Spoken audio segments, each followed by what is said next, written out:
Good morning, good afternoon, good evening, good day. Today we're going to be talking about emotional sobriety and the 12 steps. It couldn't be a more bullseye targeted topic for both Alan and I.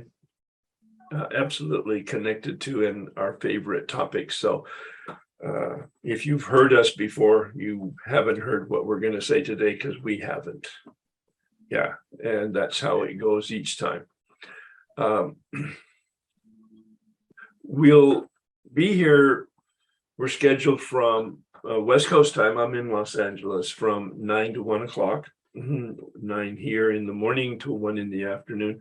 But we'll see. It could be a little bit shorter. It could be a little bit longer, depending on, quite frankly, your involvement, because Dr. Berger and I can go on for weeks. I've been sober since February 1984 and involved with the step work from the big book since 1988. And that's significant to me. It doesn't have a lot of meaning to you. I recommend, if in fact you're in a 12-step program, that you don't wait that long and that you connect with somebody who knows what they're doing with the big book and the step process. In 1988, I had my awakening.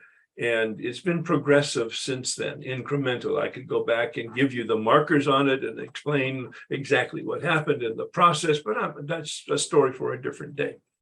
Just know that I met Dr. Berger when I got sober because he was the clinical director of the treatment center that my wife was in for her alcoholism. I was there to support her, please. She's alcoholic. And I'm a compassionate man, so I went there to support her. That's said in quotes, please. Those of you who know me know that. And but I was willing. If you hear only one word today in everything that Dr. Berger and I say, that's the one word: willingness.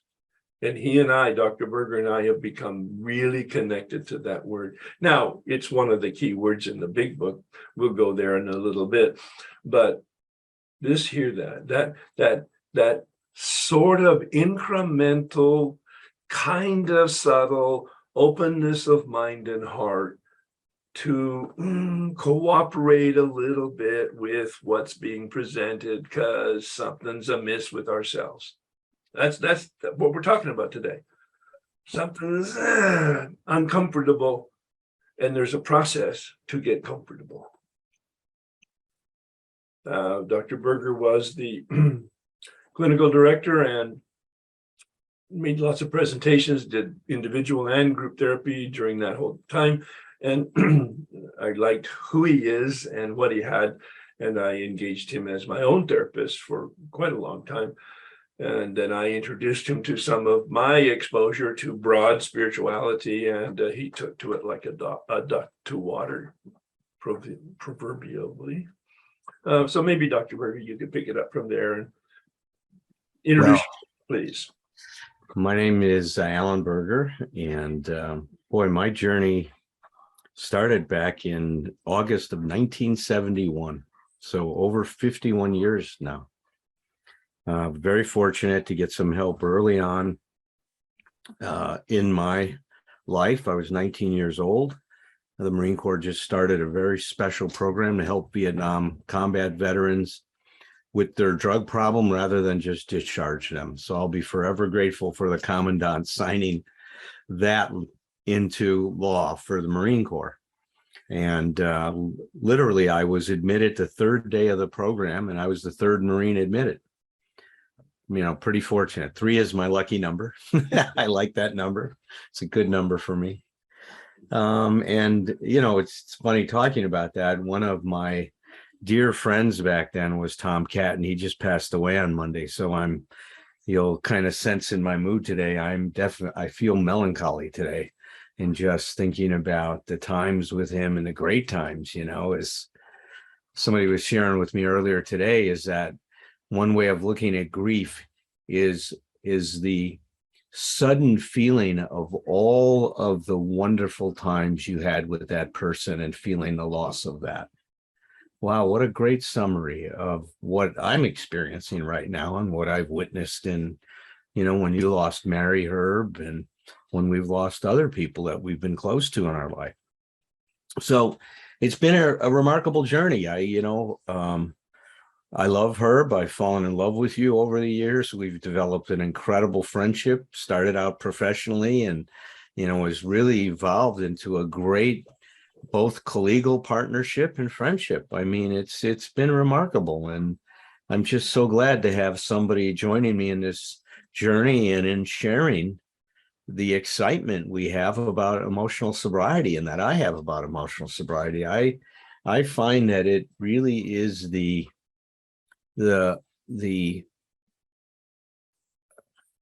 undiscovered truth in the program. And I say undiscovered because rarely do you hear people talk about that the purpose of working the steps is to discover and achieve a practice of emotional sobriety in our life. We're clear, those of us that have struggled with our addiction, that it's to get some freedom from the bondage of that addiction. But it's so much more than that. Our program is to get free of the bondage of self. And emotional sobriety, provides the vehicle, the concepts, the methodology to be able to achieve that in our lives. I've seen it in Herb's life. I witness it often in my life in terms of, when I'm confronted with a problem, how I try to deal with it now. I get busy with figuring out how to cope with it rather than getting mad about it. I mean, that's the bottom line. And I used to get mad about everything. I mean, that was my first response. This isn't supposed to happen. This shouldn't be this way. This shouldn't be happening right now. This isn't how life is supposed to be. This isn't how I'm supposed to be. And all of that really got me focused on the wrong issue. And I say it's the wrong issue because I could never grow up. I got very good at complaining, at objecting, at trying to manipulate situations so they would go my way. But I didn't grow along the lines of being able to cope with what is. And, to me, that's the thing we're going to be doing today, is looking at how the steps help you achieve, first discover emotional sobriety and then achieve a practice of that. So, I'm just so glad to be doing this with you today, Herb, and I always look forward to our events and to what we're going to be doing in the future. So I'm ready to get started. All right. And, and you mentioned something, and this is how it's going to go for us today, by the way. Dr. Berger and I are going to be very spontaneous. We've never done this exact workshop before with the PowerPoints that we'll have to support us. We're not relying on them, but they will support us and they'll give us a little bit of a picture to capture the words of each of the steps. But the point is that we want to comment on emotional sobriety as the result of the steps. And we'll go by each step. This is not a step workshop or a step study, please. We're using the step information as a prompter to talk about the potential connection as we see it and have experienced it. It's kind of like a tour, right? We're going to take them through a tour, aren't we? Yeah, exactly. And you mentioned your default. There's instincts. Bill calls it instincts gone awry. And from my standpoint, the traditional set of instincts is fight, flight, and freeze. And Dr. Berger talked about his default position was fight. That's why we call him the Marine. He's still a Marine. My default position is hiding, freeze, dishonesty. Maybe that's why I went into a monastery and secluded myself in silence for 7 years. God, you never put that together like that before. I just did right now. Right. You never connected that dot. Right on. That makes so much sense. I was hiding from life. Yes. I didn't know that because, I'm going to wear a black robe and a Roman collar and I'm going to be something. I mean, that's my, of course, narcissism that Dr. Berger, fortunately, was able to uncover. So anyway, and of course, each of us has these instincts: fight, flight, freeze, anger, fear, dishonesty, hiding, shame, camouflage. Each of us has them, but each of us has a dominant one. That might be helpful as we go through this discussion. Well, it's so true because see, our coping mechanisms. See, the flight, and freeze. Those are biologically wired into our bodies. Yeah, It's those are going to happen. Now, what we lay on top of that is personality. yeah, So now we develop a character that now manifests that particular style or preference we have for coping. And right. see, that's what's very, very important is that now we develop that as who we are in life. So, Karen Horney, who was brilliant, she said, look, what happens is we develop either a moving against, that's the fight instinct, but the personality is we move against people. We take them on, we challenge them. We have to win. We've got to be the best, that kind of thing. Or we move towards them. That's the freeze that Herb was talking. We camouflage who we are and we say, I'll just please you, or we won't show them. We'll move towards them, but we won't let them see who we are. It's a very self-effacing solution. The third one is we run away. We move away from people. So we move against, we move towards, or we move away from. Those are the three personality styles that are now layered. Think of tiramisu, right? There's a bottom layer to the tiramisu.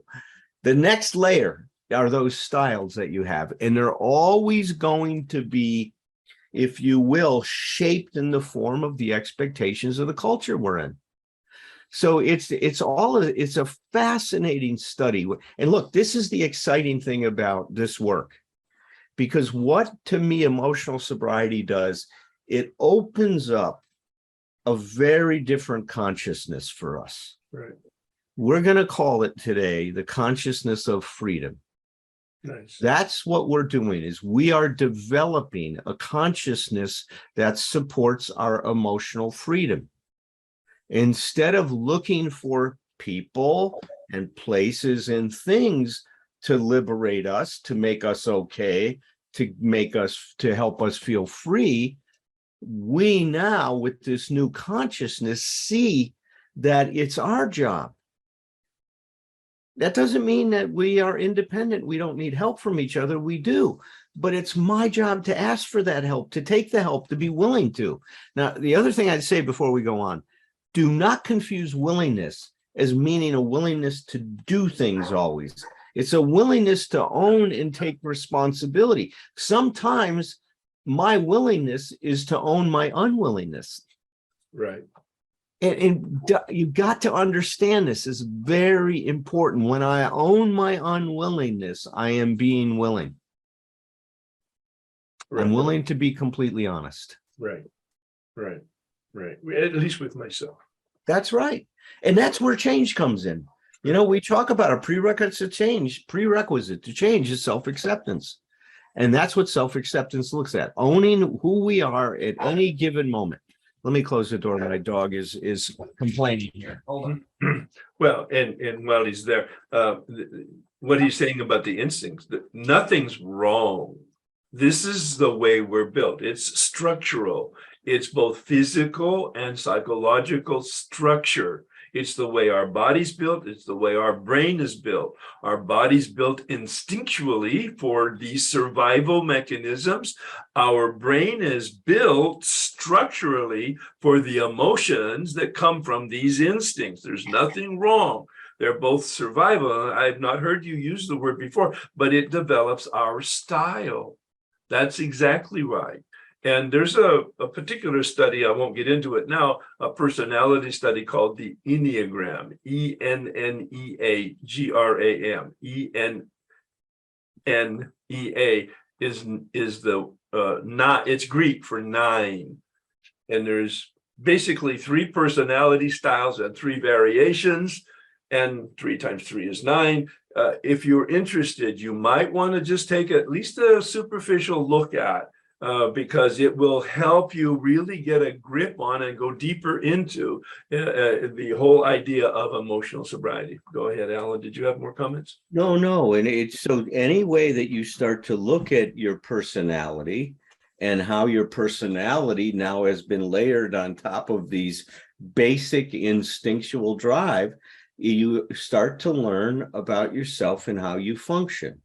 And see, that's a very important thing. When I become aware of what I'm doing and how I'm doing it. Now, notice, I'm not saying why. I'm saying what and how. That becomes very important. The why is great for a tea party and an intellectual exercise.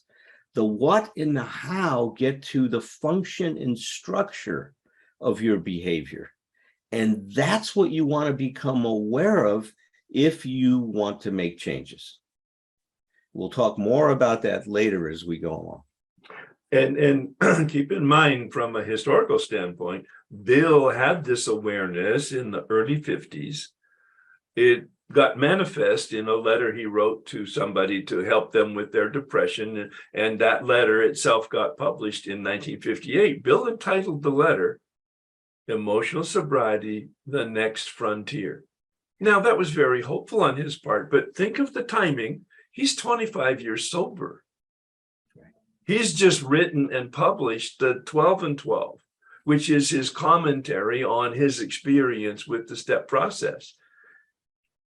And I just made the connection right now. I was about 20 years sober when I began to think about emotional sobriety, the Enneagram. I got exposed to it. Dr. Berger and I were finishing up our therapy at that point and transitioning into a personal relationship. And it's really interesting. It's another connection, yeah. So, just be gentle, but be willing to be open and to. My favorite image of this whole spiritual and human and psychological and emotional development is just lean gently into it. No violence, no, work, sure. All right, effort, sure. Consciousness, sure. But just lean into it and trust it. That's, yeah. And then Dr. Berger had given us a couple words. Consciousness of freedom. If you can keep those as the parameters of what we're talking about, you'll kind of stay in context of the conversation that we'll be having over time. Yes. And we like to start our workshops off by giving you something to think about at the beginning. Herb often will say, why are you here? What's the source of your suffering? I want to suggest a few other thoughts for today. Great. I want you to ask yourself and jot down a few notes as we start talking. I want you to ask yourself the following questions. How do I cope with life when things don't go my way? How do I cope with life when things don't go my way? What is your first response to that? What do you do with that? How do you deal with that frustration, that disappointment? That's number one. Number two, how do I treat myself when I don't live up to my expectations? How do I treat myself? What do I say to myself? What names do I call myself if you call yourself names? What do you experience emotionally? Are you filled with shame, guilt? How do you treat yourself when you don't live up to your expectations? The third question, how do I respond to my fellows when they don't do what I think they should do? How do I respond to I even think it's better if you look at your close relations. How do I respond to those people that I'm closest to when they don't do what I think they should do? These three questions will give you a sense of where you're at with your emotional sobriety. Your answer to these, your inventory of your behavior around these issues will shed some light on your current stage of development. And please think of this as a developmental issue. You know, the fact that many of us are immature does not mean that we're pathological. It just means that we're immature. You know, every person goes through developmental stages. And I know for me, you know, as Bill said when he was writing his letter, he says, the stark truth of my immaturity was never so much revealed until I started to look at these things. Well, me too. And you look, I've been on this journey for 50 years and I still see many areas that I can grow along these lines. I still see where my development, needs some evolution is the way I like to say it now, where I'm still growing. And look, that's good news. It's not bad news, because this is what keeps Herb and I so damn excited about this stuff. Is there's always something new to discover, always something new to discover about myself, always something new for me to discover about life, to discover about how best to cope, about my relationship with the mystery and with this thing called life. I mean, that's what keeps us as fresh and as engaged as we were 30 years ago, Herb. Oh, yeah, or more so. Or more so. Is the truth of it is, I think it's like a good bottle of wine. Yeah. That's matured in us too, our passion and our excitement and our curiosity. My image of that is that we're invited to turn from the darkness to the light, and the area of personality that we're looking at, these emotions that you talked about is our style. Those are the shadows. Those are the shadows. And as we turn to the light, we get more light. We get more light. We get more light. See, here's the good news. We're in relationship with infinite light. At least this is the assumption. Power, Bill says, as we understand it. I say, as we don't understand it. I mean, that's our sense. Now, different people will have different words and images and concepts about that, and those will change as we do. So don't get tied up in the vocabulary, but stay with the picture of this, as Dr. Berger just indicated, this development, this progression of the dimmer switch going up constantly as we lean into the dimmer switch, pushing it up a notch at a time, and more light and more light and more light. And the excitement is there's no end to it. And as addicts, that's just wonderful. There's always more. All right, so let's put this up. Oh, just as a general view on today, we're going to be together, as I mentioned, and we'll talk and have dialogue with you for about an hour now from here till about 10:30 my time.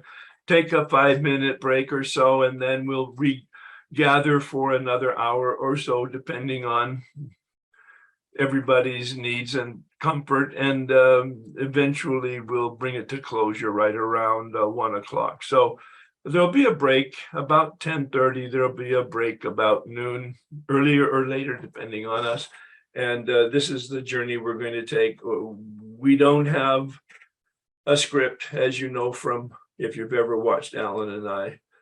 And he asked a couple of questions. These are questions that I ask normally of people who are being introduced to emotional sobriety.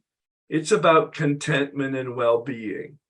That's what emotional sobriety looks like. Those are the words.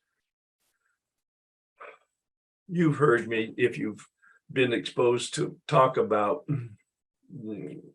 Einstein's comment. This man who asked me, who I asked to help me with the steps in 1988, as I mentioned, when I began to wake up. He said, Herb, you have a lot of information, but very little transformation. And he quoted Einstein: the consciousness that created the problem cannot be the consciousness that solves the problem. That's the whole approach to the step process that opened up my mind and my heart. And he said, we need to set aside our ideas, our knowledge, our exposure, our experience, even our expectations. Just be willing to have it set aside. Hear the language, to have it set aside, because I'm powerless to set it aside, to be taken to a place that I don't even know exists. And I'm inviting you to pray this prayer. There's dots at the beginning, because I don't want to assume that you're comfortable with the God word or anything in the traditional sense. Whatever you are looking for or connected to or want to believe in as a power other than yourself, a power within yourself, your higher self, the best in you that will manage the worst in you, as Dr. Berger would explain. That's why there's a blank there for you to address this energy in the universe. Please set aside everything I think I know about myself, my addiction, my unmanageability, my emotional sobriety, and you, for an open mind and a new experience with myself, my addiction, my unmanageability, my emotional sobriety, and especially you. Wow. So the 12 steps, just for those of you who may not have a perspective on, at least this is my perspective, the 12 steps are about a relationship. It's a process. It's a methodology. These are the tools that will give us a relationship with power, those first 3 steps. A relationship with ourself, those next 4 steps. A relationship with others. And then finally, once we're done with the program of recovery, that's what Bill calls steps 1 through 9. This is the transformational program. This is the spiritual awakening program. Step 12 captures that, having had a spiritual awakening as the result of these steps. Well, how do you sustain it? Bill says, this is our way of life. We're not cured. We have a daily reprieve, a daily practice. Practice, please hear the word, a practice, but hear the word daily of 10, 11, and 12. And we'll be unpacking each of those as we go through this. Step 1, just to be really... Before you go on to that one, I just Oh, yeah. that's okay. It's you can keep this slide up, it's fine. But I wanted to say, see, think of this as a new relationship with, right? Mm-hmm. We're really changing, because like Herb said, that slide about what Einstein said about the consciousness that created can't solve it. Well, Gurdjieff said the same thing, is when you're asleep, the forces that put you to sleep can't wake you up.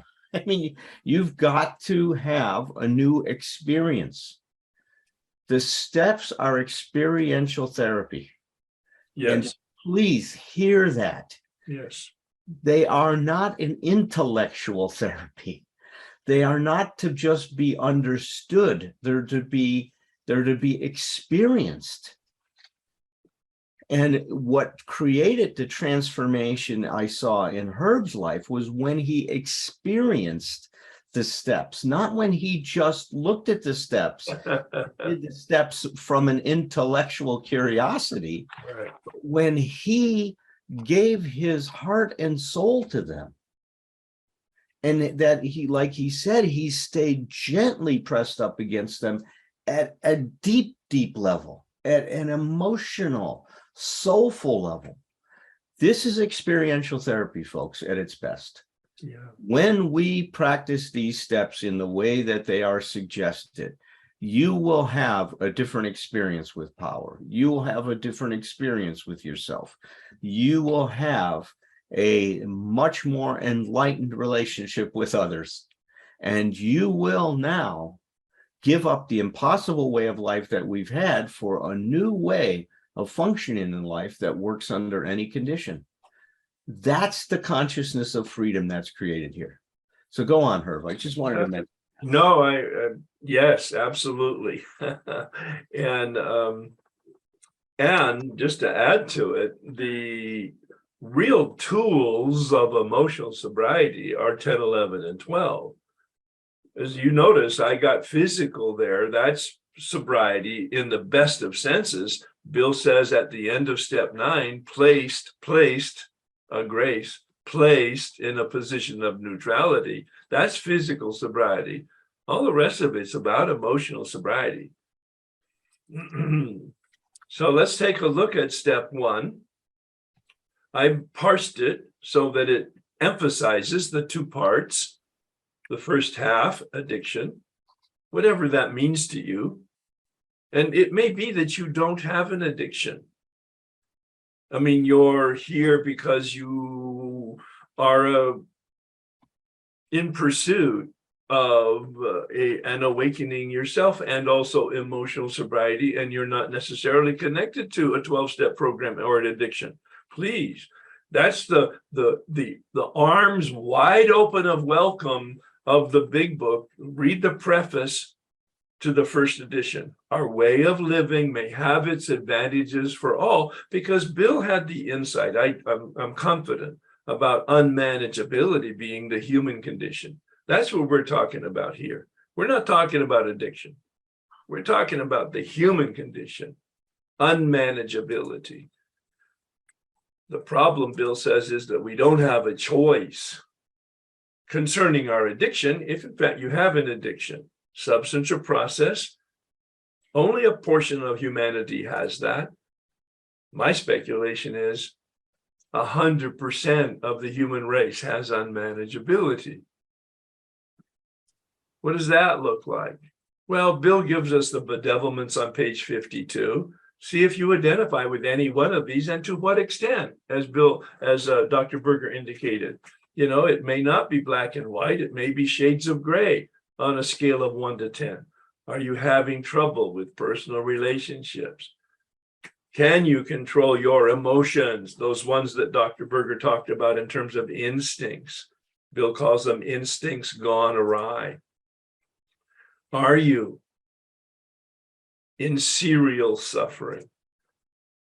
Are you supporting yourself in a way that satisfies you?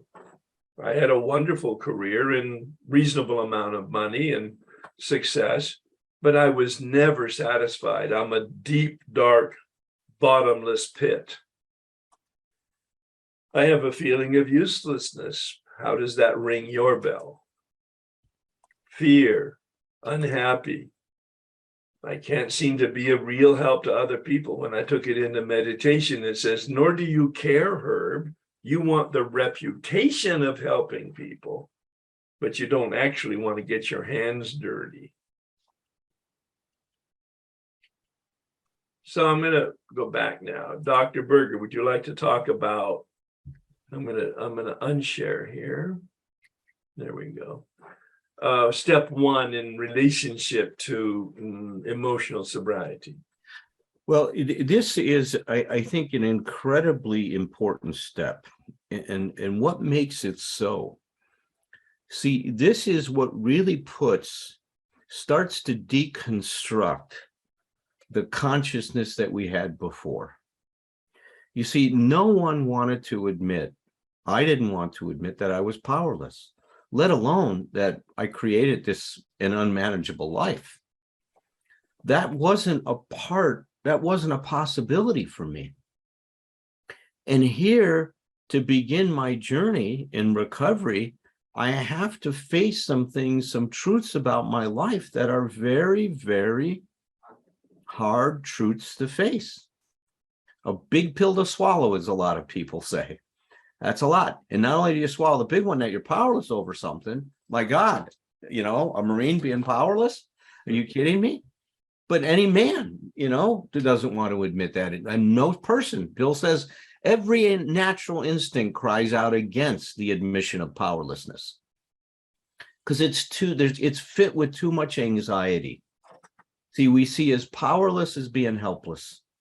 And see, that's how this stuff gets fused. Powerless is not helplessness. It does create a hopelessness about what we've been doing, which is important. Bill says all of recovery rests on this pedestal of hopelessness that's created in step 1. We need to be hopeless that what I'm doing hasn't been working. And we need to understand completely that we need to have an overhaul here in terms of the way that we're living our life and approaching things. Being hopeless about that is actually therapeutic, but it does create this existential crisis.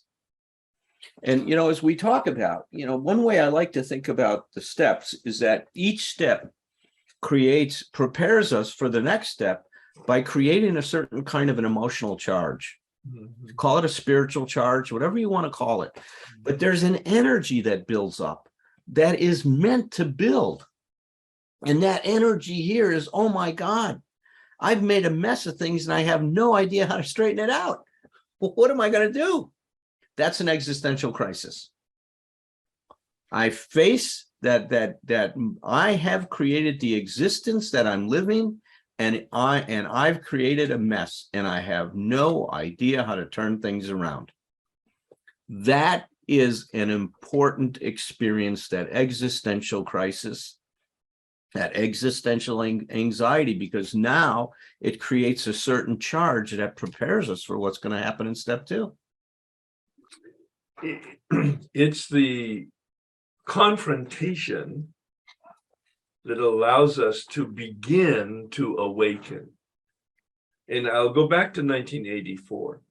I went to the hospital to support my wife's recovery. And they asked me 2 things. Number 1, to stop drinking to support her recovery.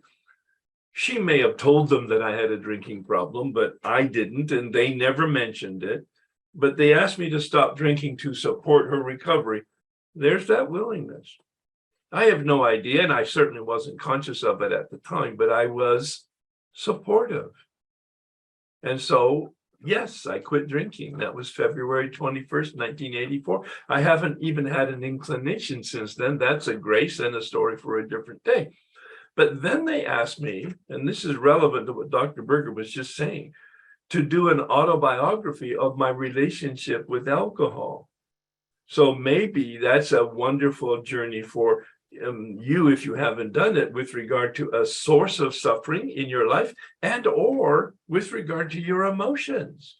And it wasn't like a therapeutic catharsis, journaling, spontaneous write. No.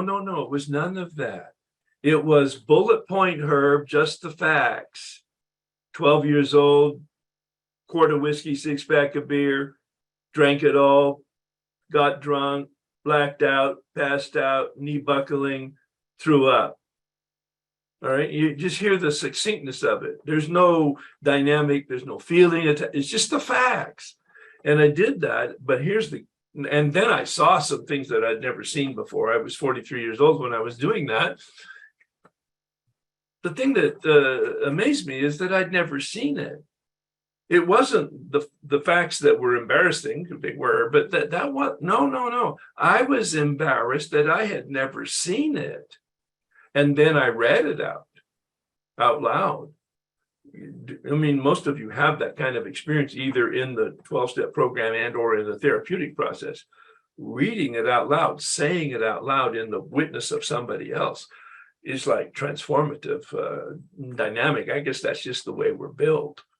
But as Dr. Berger was saying, this is the beginning of the waking up, the suffering that brings us to the point that we want to stop the suffering. That's the key to the beginning. Alan? Puts the crack in the cosmic egg, doesn't it? It really, well, that's a wonderful image. That's exactly right. What it's doing, and that's right. It's the beginning, but it's a very important how we start this beginning, because this energy that's being developed, through this admission is going to be going to carry us through the next few steps. Now, we thank goodness a force gets released, and we'll be talking about this as we go on, this growth force that exists in each one of us to help to grow us towards becoming what we can be. I think Herb will even have it on one of the slides, this acorn becoming an oak tree. Yeah. And that force that creates that is, you don't teach an acorn to become an oak tree. It just will. You will unfold a certain way to become fully human if you don't get in the way. The problem is all the messages we get is that being human isn't good enough in our society, which is such a deadly message, right? So now we try to become somebody we're not. Connected to that is the word, and you used it, control. Yes. That is the source sometimes of the suffering, the awareness that I'm controlling. And as a human being, to be a evolved human being, I need to control me, and I also need to control life, and I also need to control you. That's right. And the frustration of not being able to do that effectively is the suffering that we're talking about here. I know. That's exactly it. Yeah. And look at, and the last thing we think is that that's what's causing it. We think, well, of course, it's you. I mean, if they're having a problem, it can't be me. It's got to be you, or life is not doing what it's supposed to do. And that's where we come to the point. If in fact we're tired of suffering, that's almost a sine qua non. That's Latin for you can't do it without it. Yep. All right. The suffering that says, and it doesn't have to be catastrophic, although it normally is pretty dramatic, because it's the suffering that wakes us up. And Alan talks about a lot of stuff, and emotions and disturbance is not a bad thing. It's a good thing. Suffering is not a bad thing. It's a good thing. If in fact we become aware that there's a solution to stop the madness, to stop the suffering. And it's a choice about power. That's step 2. A solution to our hopelessness, our solution to the madness, our solution to the squirrel wheel came to believe. Process. Bill knew this. It's not a light switch. It's not an event. It was a 10-year process for me, a story for a different day again, that a power greater than ourselves could restore us to sanity. Boy, I'll tell you, we're going to talk about sanity here because there's so much misinformation about it. That's the slide Dr. Berger was referring to. Well, wow, what's that? It's his slide, and I just love it. The acorn. How does that become that 100-year-old gnarly oak tree? Alan, you want to talk about that? Yeah, this is, to me, one of the things that is so incredible about life. All life moves along this principle of becoming what it can be. And that force, to me, that's part of the mystery, right? Where did that come from? It's a remarkable force. One person, Dr. Murray Bowen, calls it differentiation, is that this force of differentiation moves us to becoming that gnarly, wise. I look at that tree and see so much wisdom in it from all the ages that it's experienced life and what it's, the changing conditions, and see, this is what differentiation is. When you are differentiated, no matter what happens to you, you are changed by it, but you're still yourself. That oak tree is still its unique oak tree, and it's not like any other oak tree. It's a differentiated thing in life. That's the path that we're on. That force is in us from the day we're born. It's that force that makes you want to take a breath and for you to start breathing for yourself instead of relying on your mother's umbilical cord. It's that force that gets you to pull yourself up on the corner of or on the side of a coffee table and let go and start to learn how to balance so you can start taking the first step so that you walk. It's that force that gets you to imitate and start learning the language of those people around you because you want to connect to them. See, that motivation is inside you and me. That's what makes recovery possible. That's what makes growth possible. That's the force that makes transformation possible. It's amazing, Herb, isn't it? Yeah, well, and the magic, and I'll say that, probably the silver bullet of the big book and the 12-step process is that Bill had the good sense not to create any dogma or vocabulary. There's nothing that you have to believe. Mhm. There is something, he suggests, you do in step 2. And that's certainly to have some hope, but more basically to have some faith. I'm going to maybe go back to the prior slide. Let me just see if I can do that. I'm not being very successful here, but I will be.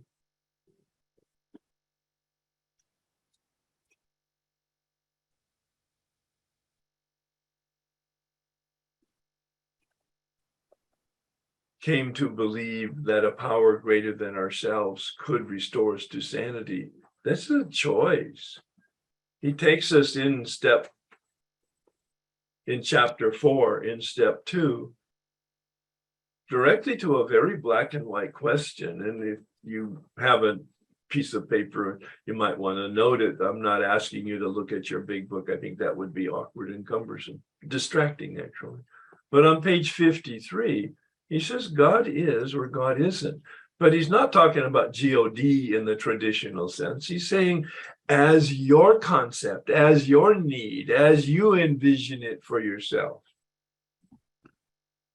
this power, like the acorn to the oak tree image, a power, and Dr. Berger calls it the organismic life force.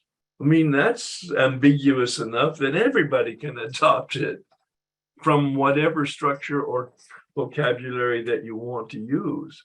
The organismic life force, like the Star Wars vocabulary, may the force be with you. It's an incredible spiritual story from that standpoint.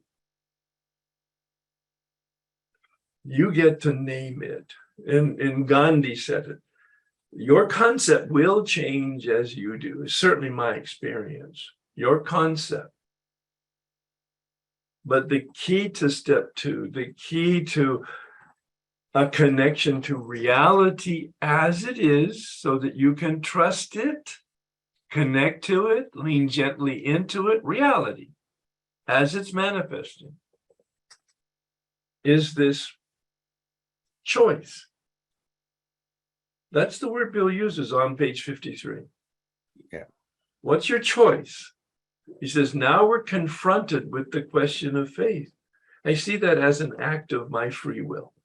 Yeah. And I saw a phrase the other day that the proper use of my free will is the willingness to be willing. I just love the remoteness and gentleness of it. The proper use of my free will is not to get it done. It's not results oriented in that sense. Not an event, but a process. Came to believe that there is, or at least that we hope there is. And the key here is willingness without action is fantasy. The big book and the scripture talks about, the Hebrew scripture talks about faith without works is dead. No, it's a Christian scripture, but to be accurate, faith without works is dead. All that means is, if in fact you're just making a decision and you're not moving your feet, you're living in the dream world that Alan was talking about. We're asleep, dreaming that we're awake. It's only when, in fact, we wake up as the result of the suffering that something's got to change, and we become willing to believe that change is possible, that there is hope, that there is some power, someplace. And it's the big book suggestion you look deep inside yourself for that power. Page 55, the answer to the 2 questions on 45, where and how am I going to find that power? Think honestly. That's the use of my mind. Mm-hmm. Search diligently, search fearlessly. With this attitude, you cannot fail. There's a promise for step 2. With this attitude. What do you mean attitude? Think in the sailing vocabulary. The attitude of the mast enables the sail to catch the wind, to empower the boat. It's a powerful image, especially when you understand that the word spirit comes from the Greek spiros, meaning breath. The breath of God, if you will, the breath of the universe, the breath, the wind that will billow the sail and empower me forward. Wow, it's a powerful poetic metaphor that just is worthy of a meditation. It really is. In one way, what we're doing is what Robert Bly called growing your wings on the way down. Isn't that a great quote, Herb? Yeah, yeah. Well, you've fallen into the abyss. Yeah, growing your wings on the way down, and You're learning how to fly. Yeah, and that's what we're doing. I mean, it's such a great quote. We're growing our wings on the way down. In our society, we're obsessed with ascension, of going up, on a conquering, on achieving, getting to the top of the hill. And recovery is about growing your wings on the way down. That's what we're doing. And then we learn how to fly, and then we can go anywhere. That's the freedom that we're talking about here. Well, the other thing that's important in step 2, well, let me just say this part is, see, that word sanity is not a legal and psychological definition of the term. Right. It is, we're not talking about insane as the person who's in an insane asylum, although you use that term in the olden days. Sanity is simply meant here as soundness of mind. Is that our soundness of thinking is going to return, meaning that we had suspended our soundness of thinking through our what Don Miguel Ruiz calls our domestication. It puts us to sleep. We don't look at things critically. We don't look at a lot of the ideas that we have about who we should be. Those are just accepted uncritically. And so what happens here is came to believe, right? The power of greater selves could restore us to sanity. It means that we're going to be put back into our life. It says we are recovering our true self, is the way I like to think about it, which is so powerful and so exciting. And as we recover that, we now have the ability to look at situations and be much more thoughtful. As you're going to see, a big part of emotional sobriety is living in the pause. Going with your second thought, not your first. I mean, recognize the first one and then listen to the second. If you only get that phrase that Dr. Berger just articulated from today, it will change your life. The key to emotional sobriety, the key to living life successfully, is to pause. Because when you pause, you don't react. The outcome of a reaction is hardly ever helpful. The outcome of a pause will generate a response. And that's always usually helpful. Well, that's a wonderful thing that Al-Anon has said to members. Does it need to be said now? Are you the one that needs to be said it? And there's a third one. What doesn't need to be said now? Is it true? Yeah. Does it need to be said? Does it need to be said at all? I think there's like 4 or 5 recommendations. Yeah, that's right. That's the third one. That's it. But that's all about the pause. It's all about living in that pause and really trying to be thoughtful. A lot of times, problems are going to be solved without our interference or our trying to control it. I had a specific experience with that. I heard something that helped me think about that in terms of my relationship with my wife. It might have been those 3 or 4 or 5 things that the Al-Anon talk about. And I said, well, I'm going to try that. And so rather than saying something, I just didn't. I didn't say it. I thought about it, and then I didn't say it. And because they were sarcastic, or they were angry, or they were, what do you call it? Passive aggressive, and or they were making fun at her expense, or entertaining myself, or whatever and I just, if it wasn't going to be helpful, that was the single lens. I needed simplicity. Was what I was about to say going to be helpful? And I never told her about it. But a year later, she said, I don't know what's happened to her, but I feel so much safer around you. It's kind of like, ooh. And I never told her what I was doing. I just did it and then had the experience of the outcome. Yeah. So Bill gives us the definition of sanity, and in contrast to insanity. It might help to know that the word sanus is the origin of sane. Sanus in Latin means health. That's all it means.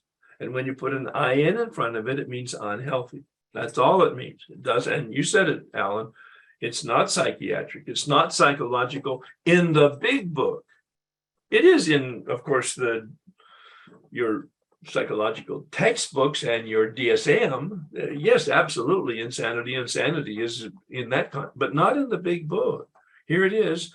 At the end of the story, Jim's story on page 35 to 37, at the end of the story, the guy who put a little whiskey in his milk, whatever the precise definition of the word may be, we call this plain insanity. How can a lack of proportion, there's the definition.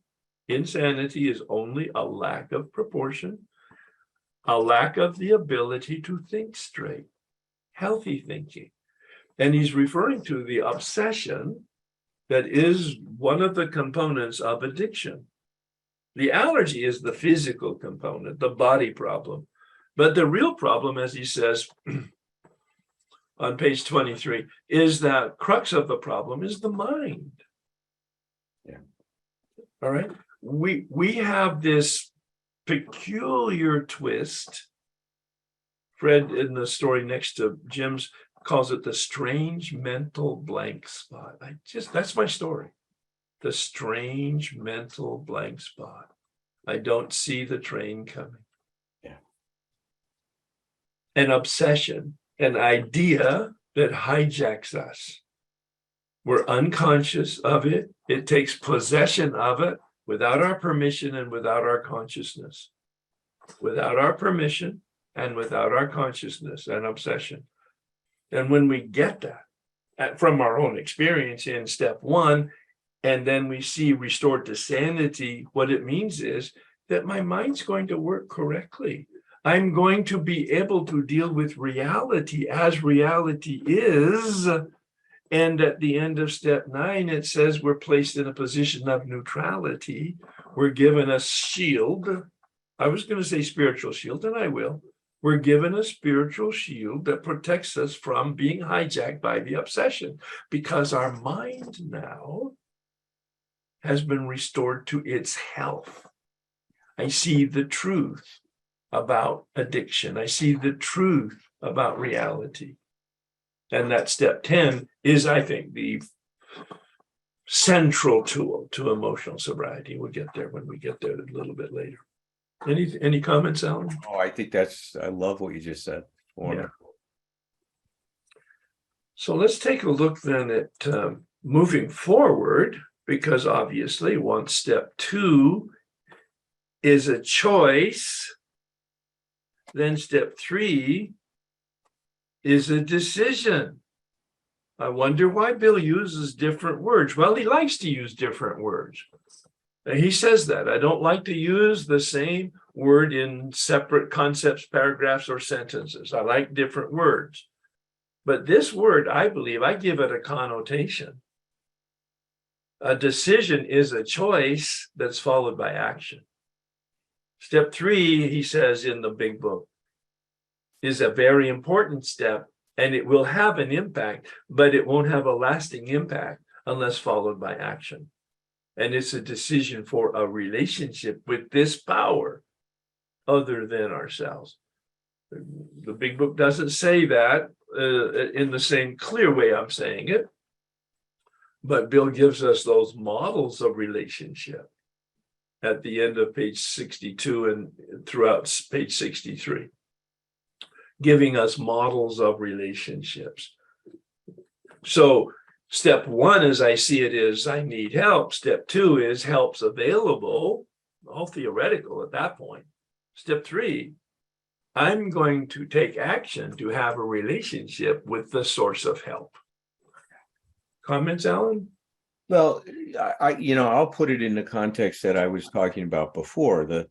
The energy that was created in step one created this existential crisis. There is nothing like hope to resolve an existential crisis. Yeah. There is a new possibility. There is another way for you to live your life. See, that's essentially what we're being told in step two, that it starts to mobilize hope. And when hope gets mobilized, I talked about the powerful forces that are being kind of gathered here to create this incredible transformation in our life. Well, the force that's mobilized when you become hopeful is unbelievable how powerful that can be. And that's what's happening here. So now out of, we're like the phoenix rising out of the ashes. Now we have hope that there's a new possibility. We're growing our wings as we're going down. I love that phrase from Robert Bly. So now the charge in step two is, my God, there's another possibility. I don't have to continue to suffer, be frustrated, to feel like life is not working. There might be some other way. I want that. See, now the energy that develops is coming towards moving towards a new possibility. And what Herb says is step three is our affirmative action to now pursue, make a commitment to pursue this new way of life, to pursue some new possibilities in our life, to pursue what I would like to call a consciousness of freedom. A relationship with power. You got it. A new relationship. Yeah. A conscious relationship. I'll go back to your original word as we began. A conscious relationship. There you go. Yeah, one that's based on not power over, but a shared power. Yeah. Before, the unhealthy power is to have power over, thinking we can control things. And we know what that does. Power corrupts. Absolute power corrupts absolutely. All we got to do is look around. There's plenty of evidence for that in the news every day. This power is a shared power. It's a power towards that is based on love, that's based on being of value, that's based on growing, of making a difference, on respect.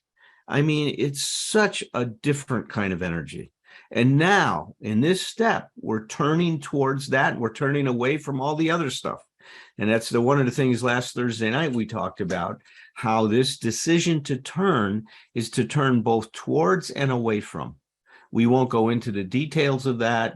Someone will put in the chat the Institute for Optimal Recovery's YouTube channel and all of those Thursday night meetings that Herb has been joining me on in the last several months now. And the first half an hour, which are recorded, are available for you and open sourced for everybody. Yeah. The key to this process, the big book calls it step three, is this commitment. That's the word I use for step three. It's a commitment to action. Yeah. And the turning is the term that Bill uses. And Dr. Berger painted the picture, turning from what to what. Turning, let's stay with the language we used at the beginning, turning from darkness to the light. It's really kind of like that simple, that graphic. I'm making a decision with my free will. I do have free will, but step one says I don't. I don't have free will with regard to my addiction. I don't have free will with regard to managing my life on my own terms. It's quite clear in the big book, especially with regard to unmanageability, page 62. We can't even reduce our self-centeredness much by wishing or trying on our own power. Hello. I didn't see that till I was 10 years sober.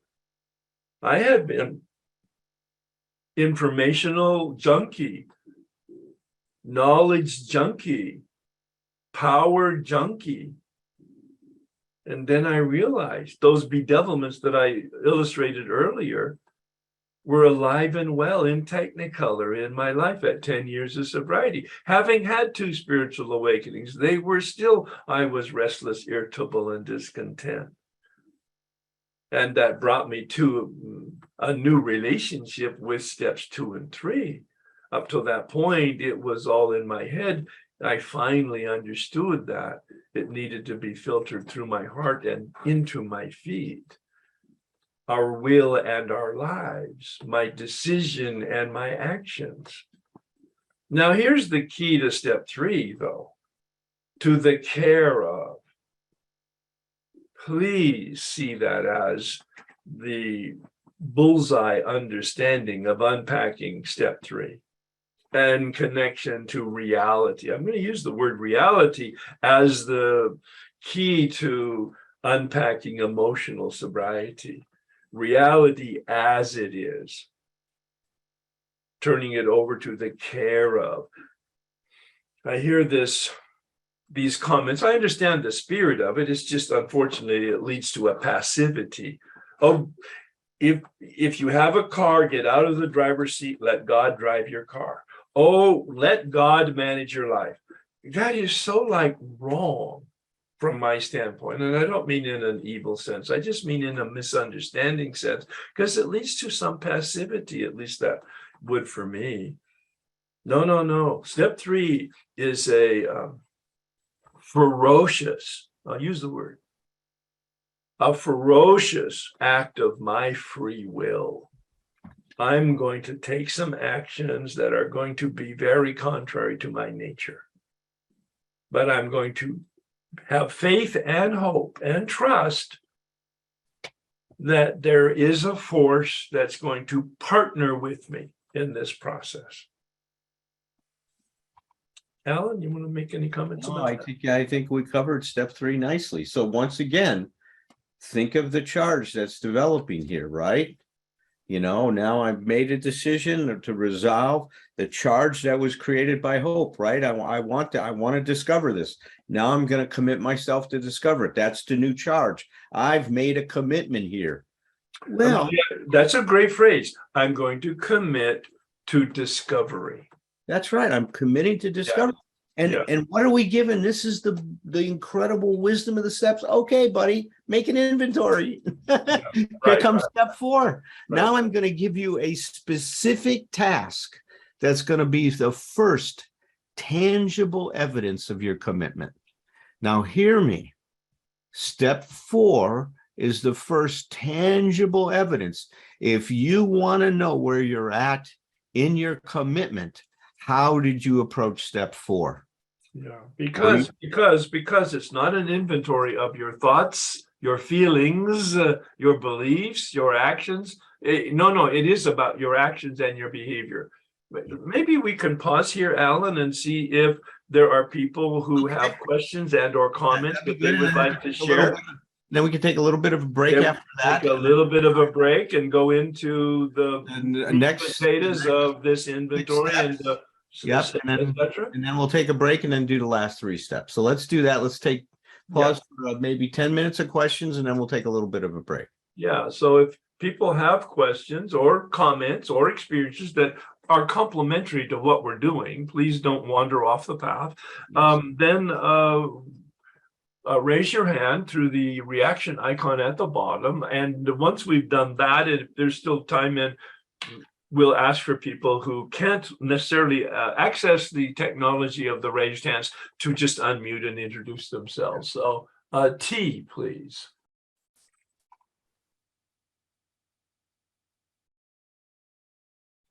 T, you have to unmute yourself. Sweet. There you go. Oh, no, not yet. You're still not unmuted. Do you have to do it? I got it. There you go. Well, anyway. Good morning, my precious fellows. I'm so thrilled to be here. My question is this, and I'm directing it to both of you. I've been in the program since 2011, and it's very familiar for me to hear, especially now that my ears are open to hearing this, that the awakening deepens after about 10 years of being in the program. You're not the first person I heard of this. Many, many, many people. I'd like for you to please comment on that. My experience, one word for that is I have thawed out in the rooms. I thawed out physically from my alcohol and my drinking and some of my unhealthy thinking. I thawed out in the rooms and with some therapy. But then when I did the steps, I thawed out emotionally and spiritually. And so, and I continue to thaw out. So yes, at 10 years, but at 20 and at 30, it's kind of like, ongoing thawing out. Alan? Well, look, the phrase that always stood out to me in the big book was that more will be revealed. I mean, there was so much prescience in that, right? In terms of seeing the future as well as wisdom. Yeah. And what it means is that, and this is quite perplexing for people, but it's such a truth, such a solid truth, is that the better you feel about yourself, the more you can look at things that are upsetting about yourself. Yes. There's an interesting process that unfolds. It's like we have to have enough self-esteem to face our demons, or else I think we would just crack up. I don't think we could handle it. I just think the mind would not be able to cope. And so as we get healthier, what I say, only the best in us can see the worst of us. And as we get better, you really see how messed up you are. I mean, it's a weird thing. And, thank God in some way that wasn't all revealed to us at first. Maybe we wouldn't have made it. We would have just thrown the towel and say, I can't, it's too much of an order. I can't go through with it. Yeah. I think I would have. I mean, Well, I think that's why the process image is so important. The dimmer switch is so important. When you use that, it really captured to me the experience. It's like we cannot handle all the voltage at first. We can't handle it. No, that's it. Not possible. We don't have a way of processing that intensity and that level of truth. Yeah. It's just not a possibility yet for us. Yeah. Now, as we go along these lines, my goodness, the level of work we can do, the things we can deal with, I mean, it's quite remarkable what we're capable of. But, it's back to this thing. Our consciousness is where our consciousness is. And we can only deal with what is true at that point. And that continues to change. There's always a next. There's always, more will be revealed. So I think that's really, so captured in the dimmer switch analogy, Herb. And what I tell people, and you've heard me even say it here today, and that is with the set-aside attitude. I don't talk about the set-aside prayer as much. The set-aside attitude, that's an attitude that I choose to have as an open mind, open heart. That's right. I tell people, lean gently into it, the dimmer switch, yep, but be prepared to be surprised. Yeah. Because that's my experience.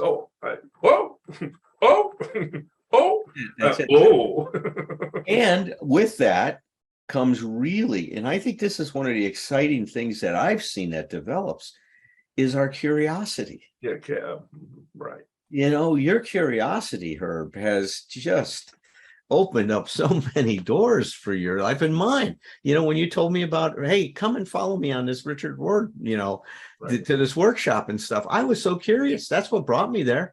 Right. And then my curiosity got reinforced and I wanted more. I mean, it was like, let's go. As he says, we're all sometimes in liminal space in the corridor, and there are doors that will open to us if we have the ability to go to the door and the courage to open it and walk into a new room. And look, if I was introduced to Roar 20 years before that, I couldn't have appreciated what I saw, what I experienced at the time that you brought me. And I think that's a key to emotional sobriety too, that there's timing.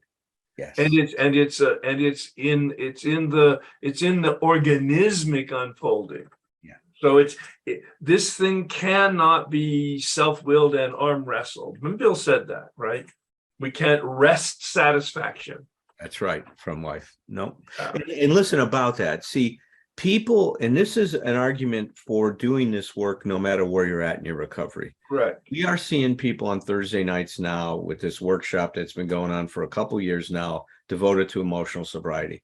People early in recovery are grasping certain concepts from this that are helping them navigate those trials and tribulations that occur in everybody's early years in recovery, as well as the ones that we face later on, like death and sickness, all those other things that come later on are things that some people face early on, but those of us that are getting in the line for a long time at the deli, our number's getting called pretty soon, right?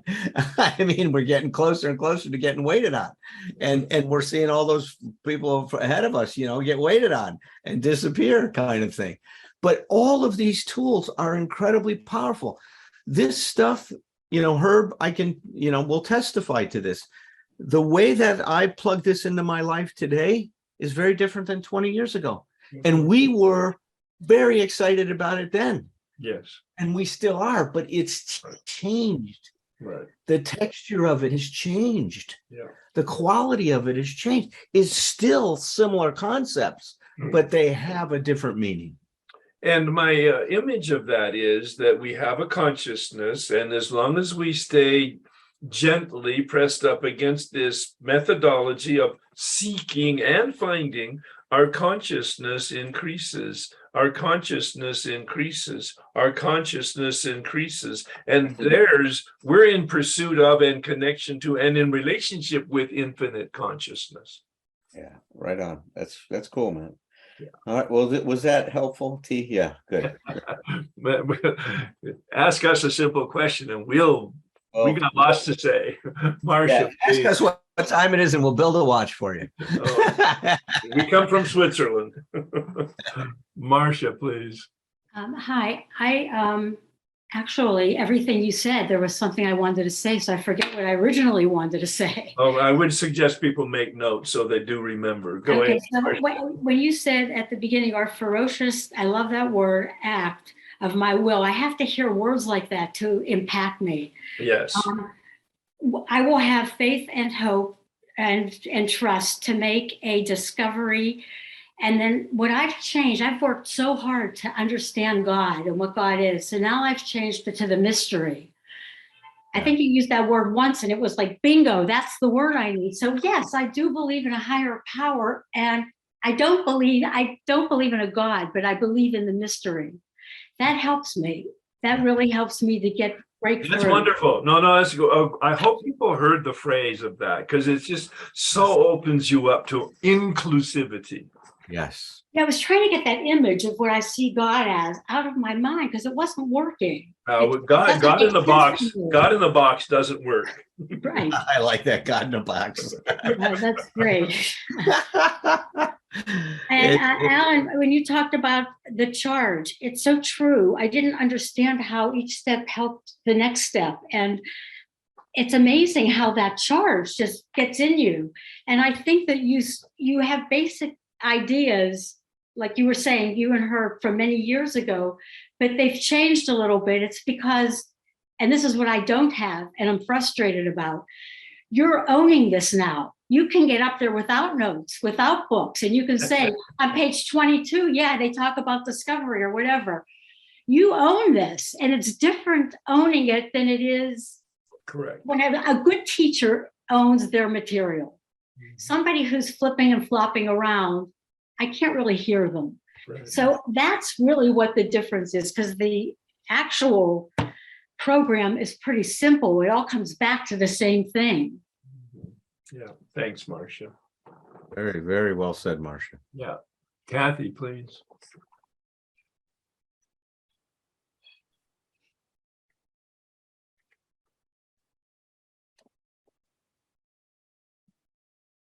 You're muted, Kathy. You're muted too.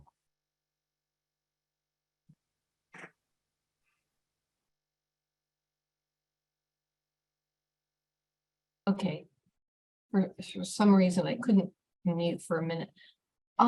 First of all, I just want to say, I just really love you guys and I appreciate you more and more. And my life is just opening up more and more. And this material has been really wonderful for me. The idea of over to the care of God, I just want to clarify that, and I think I understand it, that I'm doing, more the last week, I'm thinking of God just like a father, where if you're really close to him, you kind of know where they're at and what they think and what they expect. So you don't have to look at them every minute. But if you're on the playground and you're unsure, you can kind of, and then there's other times that person may go, wait, because you're going to get hurt, or be careful, or something like that. But generally speaking, I do agree, like in step 11, you do get your brains back. And I've been relating a lot of this to the addict self versus the recovery self, like in the Gestalt. When you first come in, you're completely in the addict self. There is no recovery self. It's taken over. So you have to have something to pull you out of that so you can start forming the recovery self, which is the wings. And, as you go on. But is that what you're meaning when you say over to the care of, like, we're still on the bicycle pedaling, that he's just up there going, okay, doing good, or if you're stumped, you go, well, what do I do now, or something? But Yeah. I like the GPS metaphor. When I know where I want to go, I really do know where I want to go. Well, at least I think I do. And I have an address, but I don't know how to get there. So I get in my car. I own the car. I have the keys. I have a license. I have insurance. I know how to drive. But I don't know how to get to where I want to go. So I put the address in the GPS and then I listen. And the GPS takes care of me. It gives me direction, very much like what you're talking about. It gives me that support, that reassurance, that very clear direction if I listen for it. It's my responsibility to drive the car, but it's also my responsibility, if I want to get to where I'm going, to listen and follow direction. So that's my current connection to the word care. Does that help? yeah, very much. Yeah. Thank you, Kathy. Thank you. Yeah, you bet. Another Kathy, please.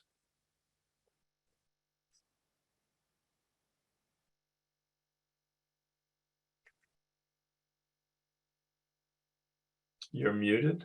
Yeah, it's not letting me unmute. Now you are. You're unmute. Be careful what you say. Great. Okay, thank you. I'm Kathy. Very grateful to be here today. Herb, I was in one of your groups many years ago. I was one of the observers, not the participants. And recently, my sponsor in my program told me about Alan's work on emotional sobriety. So I'm very grateful to be here. Here's my question. I've been in several programs for almost 30 years. I've achieved, I think, an amazing spiritual awakening one step at a time, very, very slowly, very incrementally.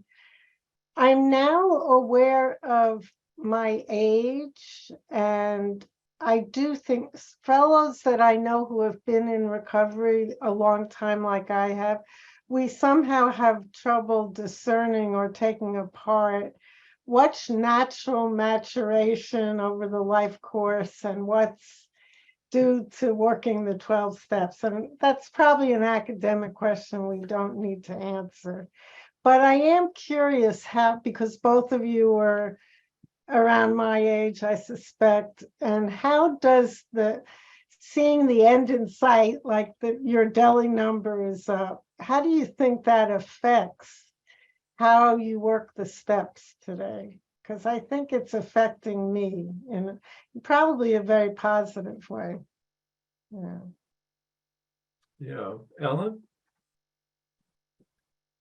Well, it's amazing, right? When people are told that they're dying of cancer, they say, I'm going to live each day fully now, right? And all of a sudden they have this, quote, spiritual awakening. Well, what we've been working on, hopefully, is developing a spiritual awakening, not because death is at our doorstep, but because life is at our doorstep. Mm. And so I don't really, it's not changing anything for me, because I just want to live life now fully as I can. Right. And if I need to cry, you'll see me cry. If I need to shout, I shout. I just, it's just, I want to be able to be as engaged and as present as possible.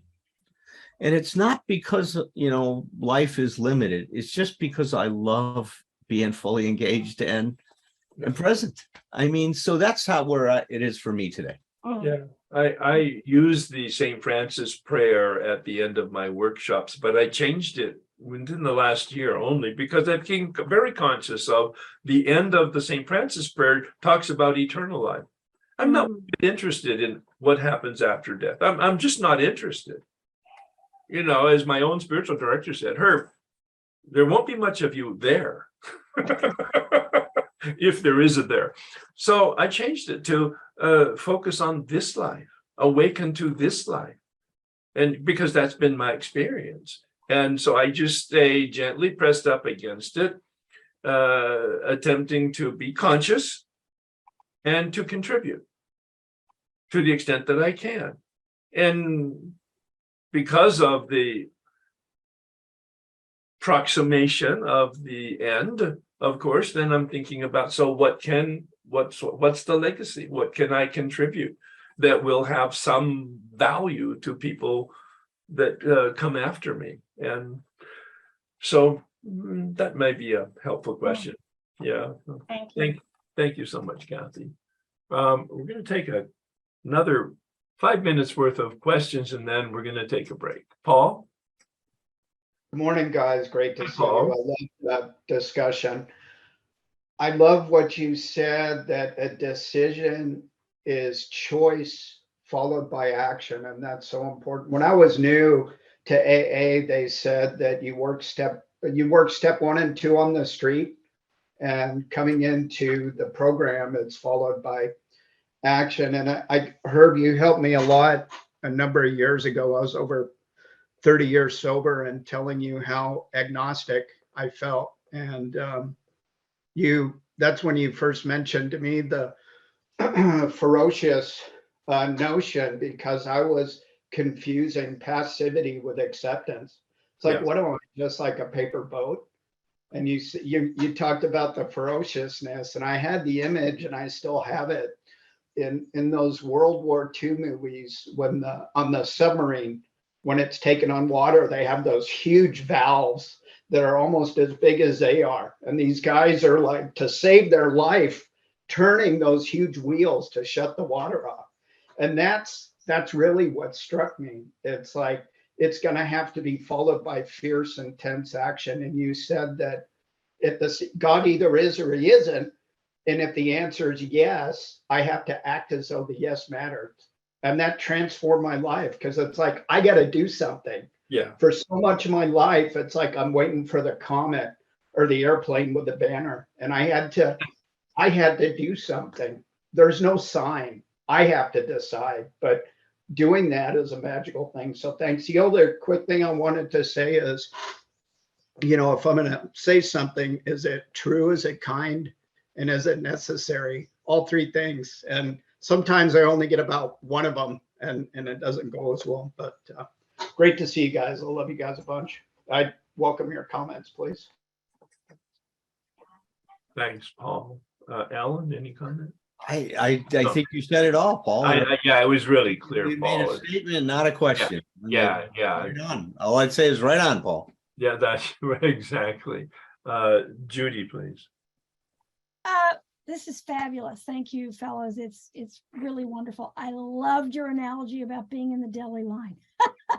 That's fabulous. I lived in Philadelphia. I spent many hours in a deli line in a Jewish community. Yes, you did. Perfect.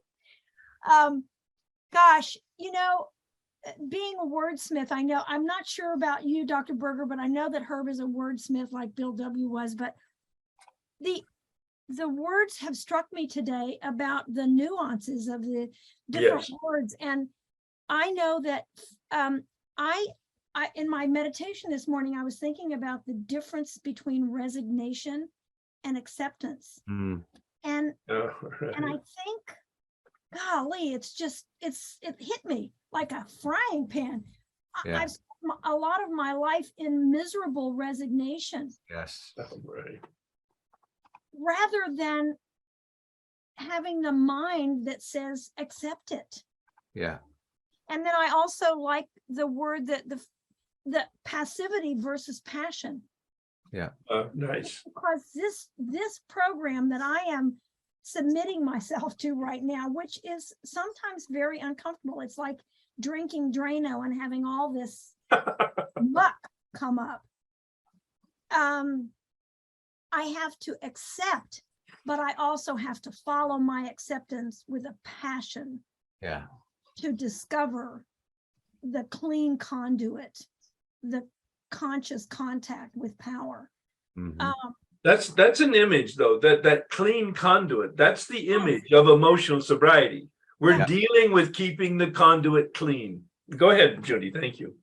And it came to me yesterday, the only way to clean the conduit is to use sometimes ferocious or harsh, or I don't want to use the word harsh, but ferocious and passionate chemicals, or a scrub brush, or a scraper. And this is just, it's so wonderful to be able to image these things and see. I know for many years I have avoided accepting my addictions, which are multiple, by correlating or kind of justifying them, my addict behavior, as rationalized or normalized. And that thought process enabled me to blame my uber evangelical Christian background, my parents, Anybody will do. Calvinistic, anybody, you're right, anybody will do. Blame everybody else. I'm very good at that. And I realize now that much of my behavior was self-abandonment, that I was abandoning my own integrity, that I was abandoning that own whisper in my voice that said, this is not okay to behave like this. And when you said list your picadillos, or whatever you want to call them, Herb, I kind of got emotional, because I have a tome, a litany of things that I did growing up that I've kind of dismissed as being, oh, that's your Calvinistic evangelical Christian, guilt and shame. And I have a hard time sometimes balancing those two. When I write that list, I want to go into guilt and shame. So thank you. I have a lot of movement in that conduit today. My PVC pipe is getting bigger and bigger and bigger. I like that. So thank you. Yeah, Really. no, that's the growth, is we get a larger conduit. That's very nice. Right. Yeah. Well, and see, what I would say is resignation is one of those styles. It's a moving away from. Uh-huh. It is a moving away from. It's throwing in the towel, and it comes from having a set of expectations that are impossible to achieve. Either they're impossible in terms of life is not like that and will never be like that, or it's impossible for the standards that you set for yourself. And so when you keep hitting your head up against that wall, a lot of people just say, why bother? You know, it's not gonna work for me. It's just not in the cards. Other people may be so lucky as to have these things happen, but it's not gonna happen for me. But we never think to question, what are these expectations I'm having? That's Are they aligned with reality? See, that's the thing that Herb and I talk so much about, is in some way emotional sobriety can be considered a calibration process. Yeah. Is you are calibrating yourself, just like when you get your wheels aligned to drive on the freeway. You want them to be going in a straight line. Well, we're trying to calibrate ourselves so that we can meet reality as it is, and in a straight line, right? Confront it as it is. And that's a big process, because we have so many fantasies and our imaginations are so active. And we have so much misinformation also. So many traumas that generate these things. Yeah, yeah. I, I have learned through that series with Herb K and now with you too, is that, and it was a shock to me, that I have never been able to accept life on life's terms. That and the reality of that is that I have lived in fantasy most of my life. Yeah. And the comment for resignation is that it redirects me away from action. Yes. Resignation directs me to despondency and depression. Yeah. And cynicism. Yeah.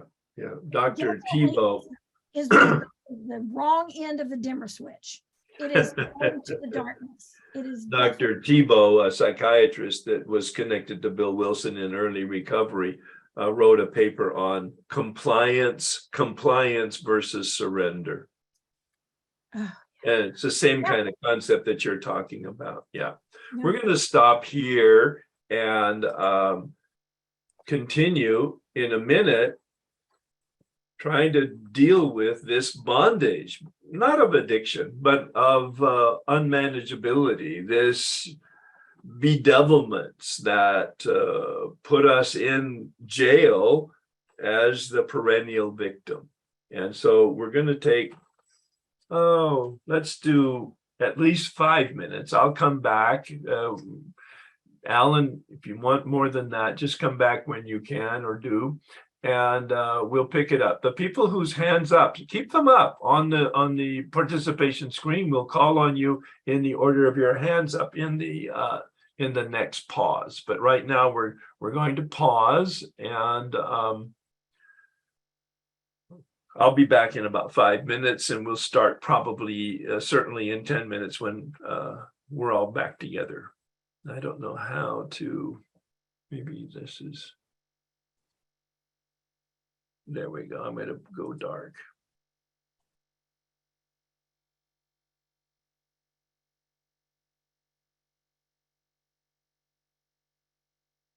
I'm back.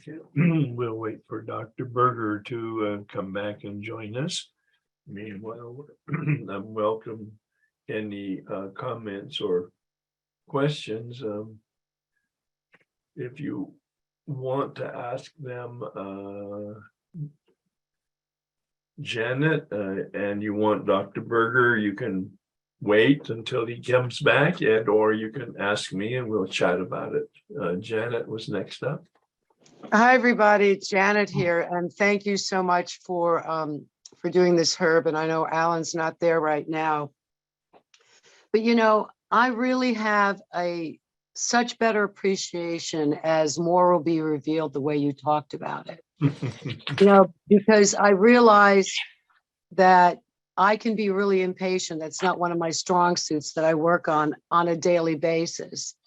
And I was thinking about I should have more emotional sobriety. How come I don't, quite understand this or go in this direction? But as you were explaining it, and thank you, Herb, as well as Alan, we're talking about that over time, with more experience, the dimming the light, the light comes on a little bit brighter.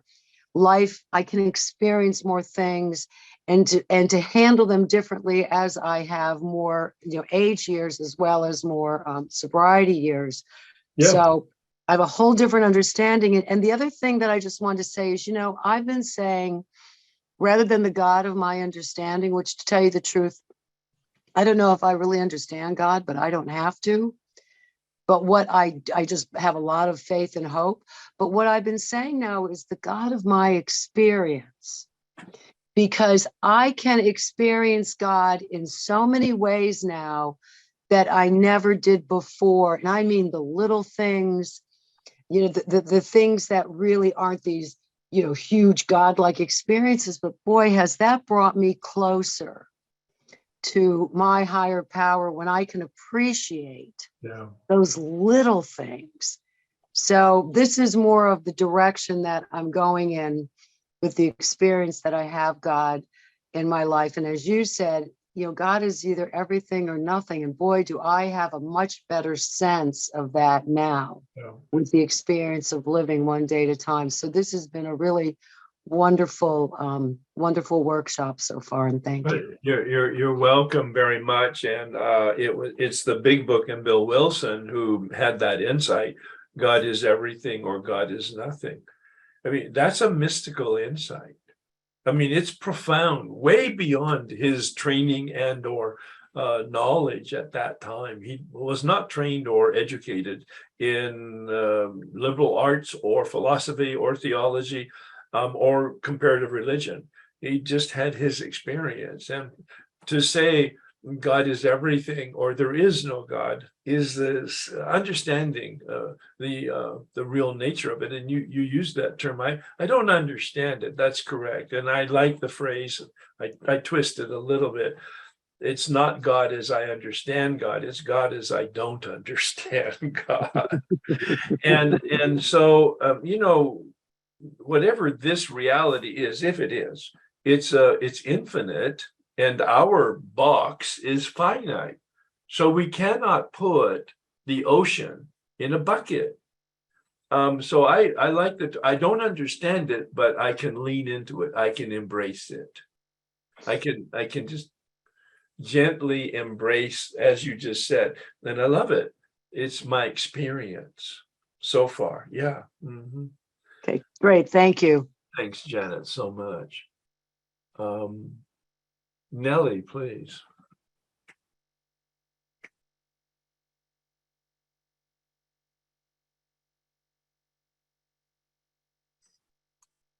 We're not, there you are, but I'm not hearing you, Nellie.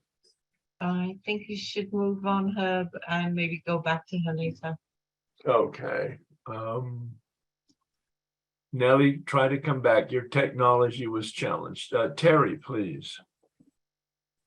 I just want to echo what everybody else has said, how fantastic this is today. And I've done a couple of the workshops with you and Alan, and they've always been moving. This one especially, my comments really, well, they're directed to both of you, but they have a lot to do with what Alan was laying out, those 3 points. How do I cope with life when things don't go my way? And how do I treat myself when I don't live up to my expectations? That's the one that really hit me, because since I started going on this journey, shame, guilt and shame, but especially shame, has been at the core of all of my issues. And as obvious as it may be to a lot of people, I never made the connection between my guilt and my own expectations. Right. So that when I didn't meet those expectations, and there were expectations that I wasn't even conscious of. So there are obviously expectations that are bred into you as a child. I was raised a Southern Baptist, and that form of Christianity is, at least from coming from Oklahoma. And my church is very harsh. You know, you are a worm in the eyes of God. And so even though I rejected it and thought I had moved away from it, I obviously have not.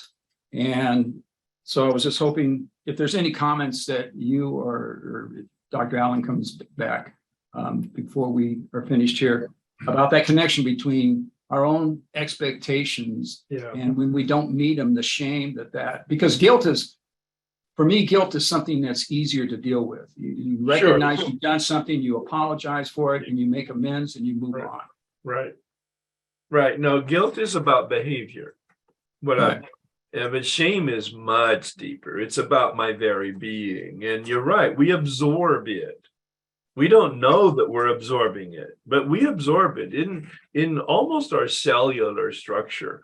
And this is the detoxification. It's very relevant to what we now will be talking about, steps 4 through 9. That's the detoxification, because we identify the poison, we identify the delusional beliefs, we identify the strange values that seem to be there, or these expectations that are delusional. And we hold them up to the light and examine them and say, yeah, no, I'm gonna reframe my story. Step 6 and 7 is about reframing my story. Steps 8 and 9 are about then releasing my story. The term I use is forgiveness. Forgiving other people in 8 and 9, and then almost counterintuitive and maybe even countercultural, feeling forgiven and released ourselves. A process, though. I lean into it, I do some work, and it's done to me, not by me. That's what my definition of a spiritual awakening. But maybe you want to give a Reader's Digest version again. Here's Dr. Berger's back, and so that he could respond to it too, because I think it's at the heart of the matter. Would you do that for us, Terry? Yeah, sure. I was just talking about the fact that those 3 points that you brought up earlier really struck home. And, you know, how do I cope with life when things don't go my way? But more importantly, at least for me, how do I treat myself when I don't live up to my expectations? And I had never, now that I heard you say that, it was so obvious to me. It was kind of like, you know, a slap in the forehead. That as I was explaining earlier, I was raised a Southern Baptist from Oklahoma, and it's a very fundamentalist, strict understanding of God. And so I had never put because I live in deep shame, and I've been dealing with it with therapists and a spiritual director and all that for years now. And I never really put the connection between that shame tying in with these expectations that I thought I had gotten rid of. You know, I moved away from the church and went into another form. I'm an Episcopalian now. And I thought that was stuff in the past. I didn't realize how much that had been directing my life all these years, because it's not something that, at least with more conventional therapy, is brought up or is understood as the connection between that and this deep-seated shame that one carries around with them. Yeah, you know, we've been exploring a lot on this Thursday nights about the relationship between self-esteem, emotional sobriety, and the steps, right? And self-esteem is the evaluative component of self-concept, right? So it is how we look at ourselves and evaluate our behavior. And when we stop, and Bill even said this when he was trying to define emotional sobriety in that letter that Herb referred to earlier, he called it real maturity and balance, which is to say humility in relationship with ourselves, with others, and with God, right? So what was he saying in terms of humility? Well, to me, what that means is I've got to surrender these expectations of who I think I'm supposed to be okay. And so when we talk about getting to a neutrality, it's like I cannot accept myself if I am only okay if I meet certain criteria. See, that becomes a dilemma. How do I accept myself if I don't meet that criteria? Where is there room for me to be, right, in that kind of a consciousness? Well, there isn't.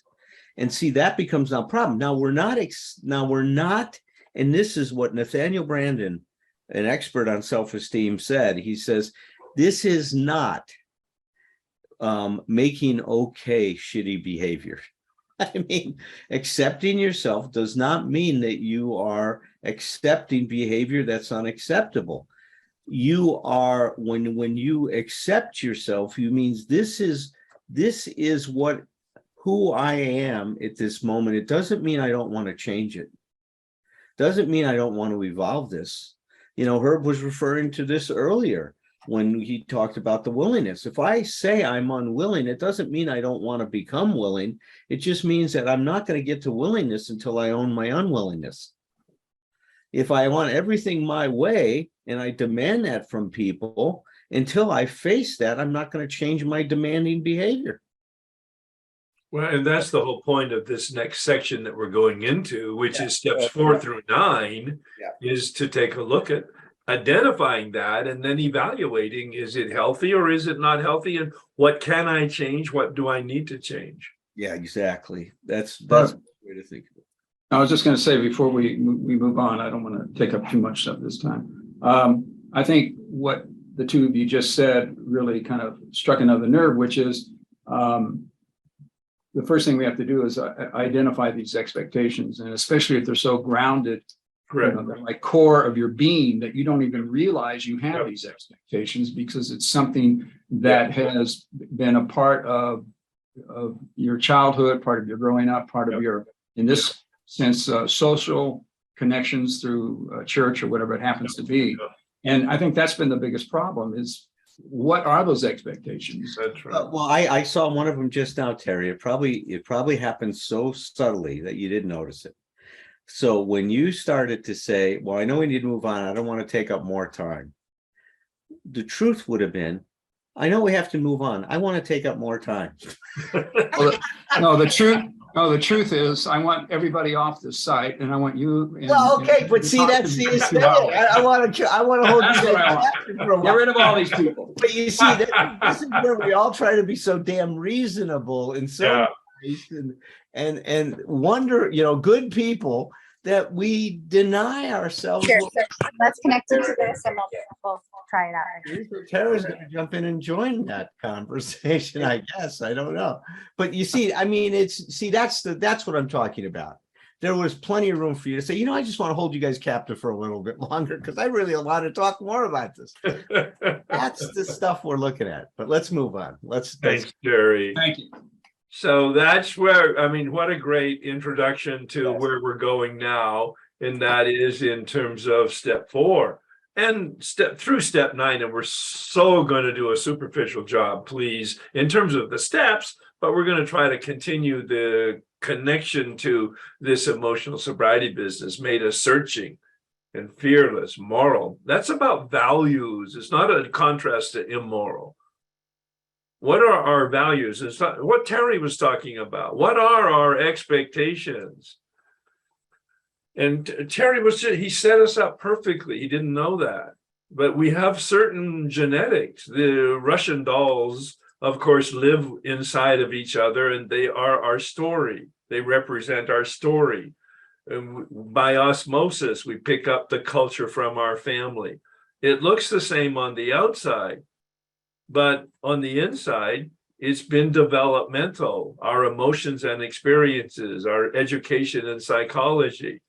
What's the truth? The meaning in the core. One of my teachers calls it the core of goodness. The core of goodness.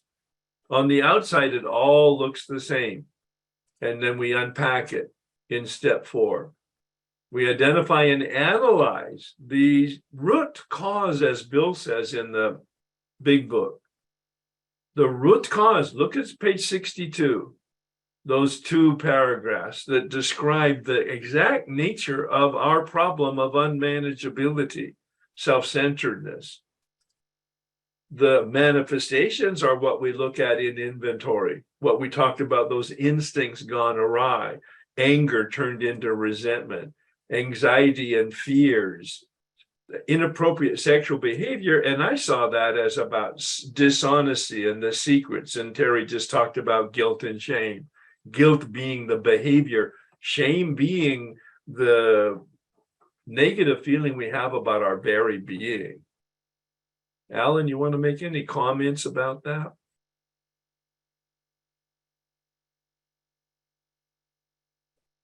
Not sure he's there. So these are the obstacles that we need to remove, identify first. Before you go on, I did want to say something. I was Oh. muted. I'm sorry about that. Yeah, okay. You know, it's very interesting when we think of what's a moral inventory. And it's very important to approach this not from the point of view that we are going to decide what's right and what's wrong about us. See, it's very interesting to not approach this from the idea that our moral inventory is based on some absolute of what is ethical and unethical behavior. Is what we're really examining is what Herb said a minute ago, is what do I believe was right and wrong about my behavior? Now, it's my belief. I think one of the things we find is that when we start exploring these things, I've turned some things around. What I thought was right may not have been that righteous. What I thought was wrong may not have been that wrong. Let's say a person spoke up and it caused conflict with another person because they finally asked for something they wanted in a relationship. Well, based on their personality, they may have felt it was very wrong to speak up for themselves because now the other person was angry with them.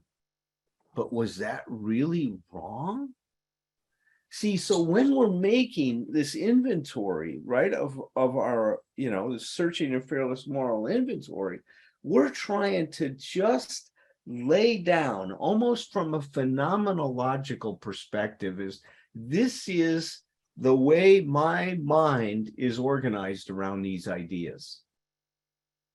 Without believing that we have just laid down the 10 Commandments. I mean, we're not writing the 10 Commandments. We're in some way looking at a schema that we have about what's right and wrong. You see, that's what's happening at this particular point in time. So it's very important to keep that in mind as we're talking about. I think that Herb mistakenly knocked himself out of the Zoom program. Is that right, Herb? You're not here?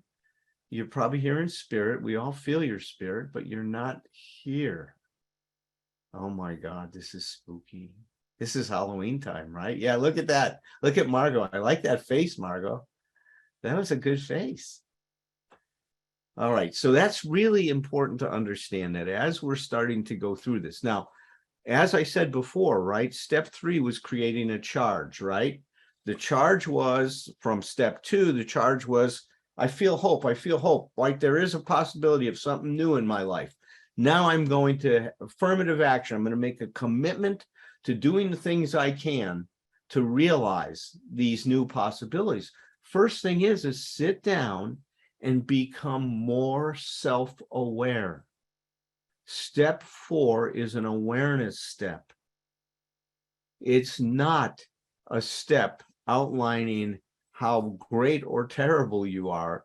It's just looking at your awareness of yourself and how you think about yourself. This is not an infallible guide to the truth about yourself. So please don't look at step 4 as an infallible guide to who you are. This is how you are thinking about yourself at this point in time. And you're going to see in step 5, when we sit down with an enlightened witness, is that we challenge a lot of what we think we know about ourselves. That's the wonderful thing. But we've got to lay out what we know to be able to challenge it. Herb, welcome back. Yeah, I don't know what happened, but it all got garbled. I had to go out and come back. I'm so glad I didn't disturb you all. We just felt your spirit leave, and we had all the faith in the world that you would rejoin us. I don't know what happened, but I couldn't manage anything. I was powerless. You were powerless, a great example.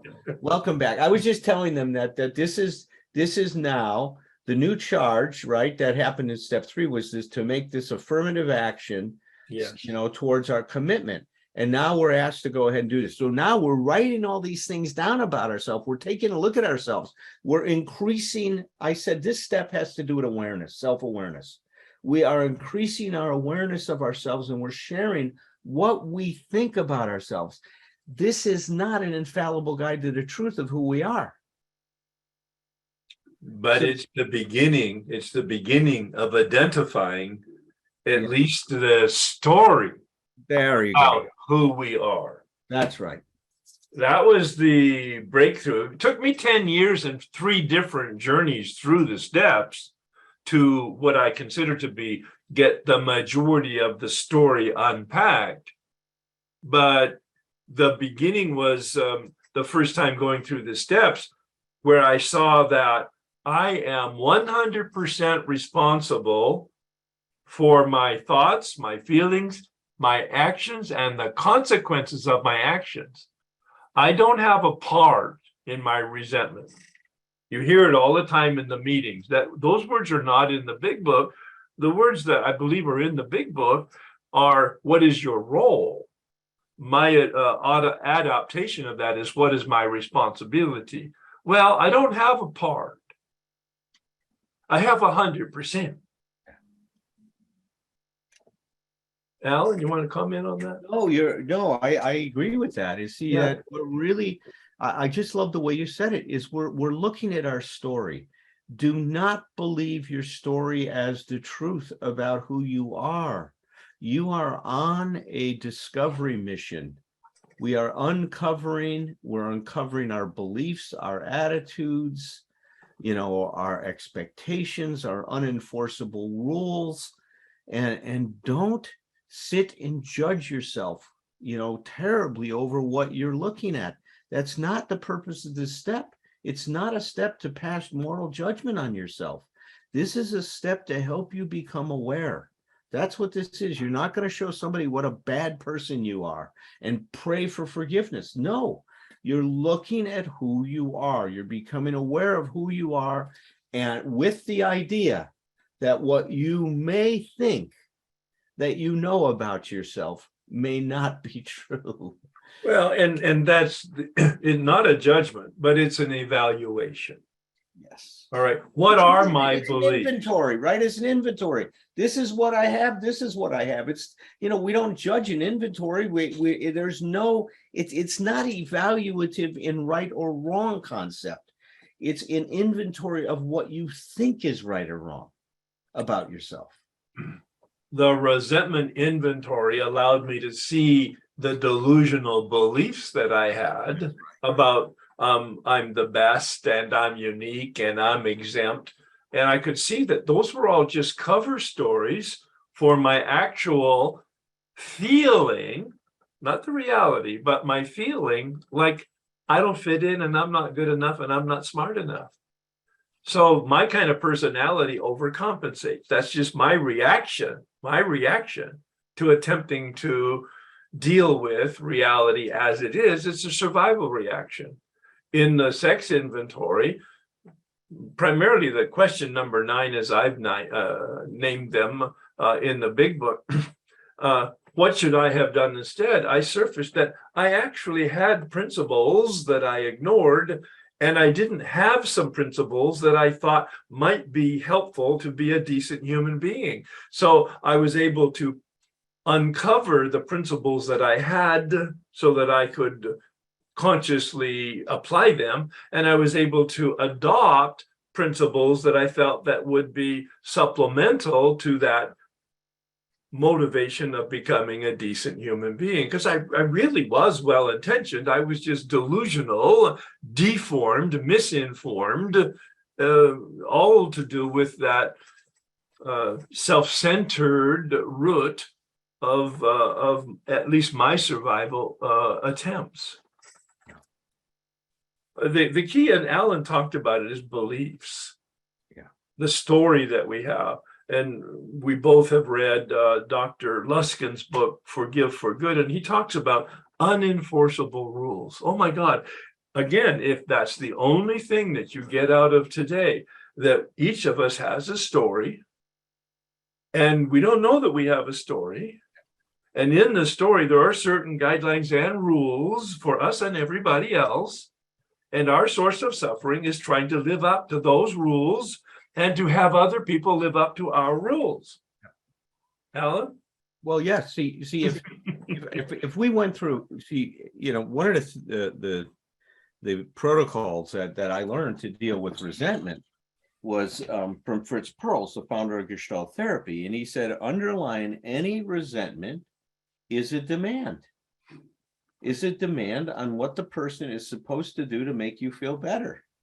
And when they don't, and Luskin would call it an unenforceable rule. Yeah. Wilson will call it a claim or a demand. They're all talking about the same thing, but that my resentment is based on you're supposed to do things the way I want you to do them so that you make me feel better.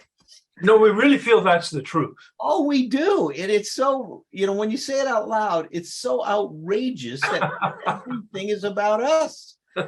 My fears are about what? That things aren't going to turn out the way that I want them to turn out. And then therefore I won't be able to deal with them. See, fears are really a lack of faith in myself to be able to cope. 100%. Yeah. Part of that big lie. The sex thing was, I had sex for the wrong reason. Sex was to validate me. It wasn't to enjoy an experience with you, the other person I'm having sex with, and to have this very sacred moment together. No, it was, let me get my report card out. We'll have sex, and then I'll hand you the report card and you tell me how I did. Now, that's not sex. That is not sex. I thought I was having sex. I wasn't. I was wanting to be graded. I was performing. Yeah. That's not sex. See, I had all this stuff very confused. Dishonesty, I couldn't be honest with you about what was going on because I thought if you really knew how I felt, there's no way in the world would you like me. Even worse, you'd probably, seek to get me locked up or something crazy like that in mind. See, all of this stuff, everything, every idea I had was so twisted. Yeah, I was the chameleon. Yes. If the environment was green, I turned green. If the environment was red, I turned red. I would fit in manipulatively inside and outside in order to fit in. So it's such a powerful thing, isn't it? As we sit and start to develop this awareness of who we are and how we've been functioning, my God. Yeah. It is like the curtain gets pulled back in The Wizard of Oz, isn't it? Well, and part of that, staying with that kind of show metaphor, I felt like once I began to do this work that I was a puppet on strings tied to circumstances and people. And the realization doing this work was I had created the strings. That's right. And it was now my job to cut the strings so I'm no longer a puppet of circumstances and people. Alan talks about bringing the power deep down inside ourselves. You have a phrase or two about that, Alan. Do you want to? Emotional center of gravity, right? That's it. Yeah. Emotional center of gravity. Is it in myself? And like Herb said, as soon as I give you the power to validate me, I have put I'm now the puppet on the end of the strings that I've created. You haven't created them, I have. So if I say things like, you're controlling me, no, I am allowing myself to be controlled by you, by the relationship I've set up with you. See, that's where we start to get more and more honest. But see, this step is about awareness. Some of these things I'm talking about weren't revealed until the next step happened. Is that when then I go to someone and start to talk about my resentment, my fears, that's when I start to get this feedback, right? About, wait a minute, Alan. It seems like all your resentments about that things didn't go your way. Wow. So there's a part of you that thinks it's all about you. God, I saw that. That became so starkly revealed. It's all about me. And that caused me to take everything that was done personally. Yeah. And then I got highly reactive to that. I'd get mad at how you were behaving, never understanding that I set up the whole deal. I had a man come to me some months ago, and he's got 20 years and he's got some acquaintance with the steps and some experience with recovery, et cetera, et cetera. And he said, Herb, all right, they're pressing my buttons. And I just looked at him, I paused, got his attention. He knew it was a moment, a teaching moment. I said, whose buttons are they? He just sat back. Well, they're mine. I said, well, why do you still have buttons? The whole purpose of this process is the surgical removal of those buttons so nobody can press them. He got it, of course. Yep. No, see, that's it. See, that's where our consciousness starts to change. A consciousness of blaming others for what's going on to now seeing what I can do to set myself free. To cut the strings, as Herb's analogy is. I now need to pick up the scissors and cut the strings that I've created. And part of the 10th step, of course, is wash, rinse, and repeat. Got right on. And see, we're building about that. See, we're building all these things that we're building up now lead us to our way of life, right? This ability to be aware of ourselves, right? This ability to be committed to our growth and development. This ability to use my awareness now, you know, as in self-monitoring. See, the more I take responsibility for who I am, the less I am pressured by others to change. I will say this once again.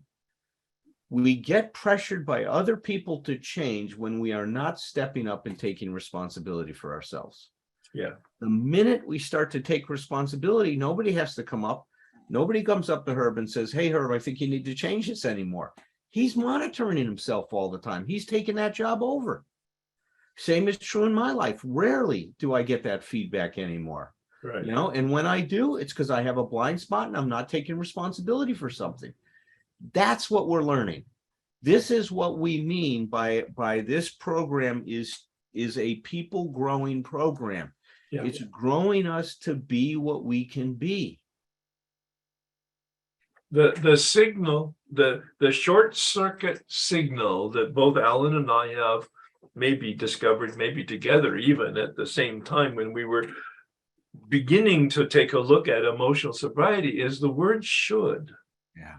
The moment I think or feel or say should, I should, you should, they should, life should, I am revealing my story. I am revealing my beliefs about reality.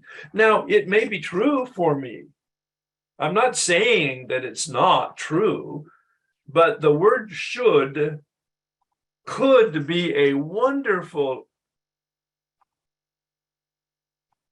therapeutic word for us to take a look at and say, is it true? Is it true? Or is it just my story about myself and other people and life itself? And the majority of time, I'm not being black and white here, but the majority of time, it's just a story. It's just not true. The word should, I try to eliminate. I just try to understand what's going on when the yellow light on my dashboard is going off. And the word, the actual phrase that you use that I just love, Alan, is I keep my center of gravity deep inside myself. Yeah. All right. So the word that comes out of that for me is I live undefended. Yep. I mean, that's a wonderful word, and it's real. Yeah. I don't have to defend. I want to look at it when you bring something to my attention. I've invited my 2 adult daughters, both in 12-step recovery programs. I've invited them to bring feedback to me if they see that there's something amiss, because I'm the kind of guy that lives in a strange mental blank spot sometimes. I just don't know that I don't know, and I can't see that I don't see, and I'm sandpaper in people's lives. But I don't know that until I get some feedback from the people who are willing to tell me the truth and risk a confrontation. That's right. Yeah. In the letter that Bill writes, he talks about the healing circuit, and I want to bring that up at this point because we are talking about certainly looking at in inventory and in step 5 the admission. We're looking at ourselves in a truth light. He says the healing circuit. I am not my story. I am lovable. I am loving, and I can receive and give love. That's the healing circuit. I'd like to put that on the screen right now in your own mental image of what emotional sobriety is.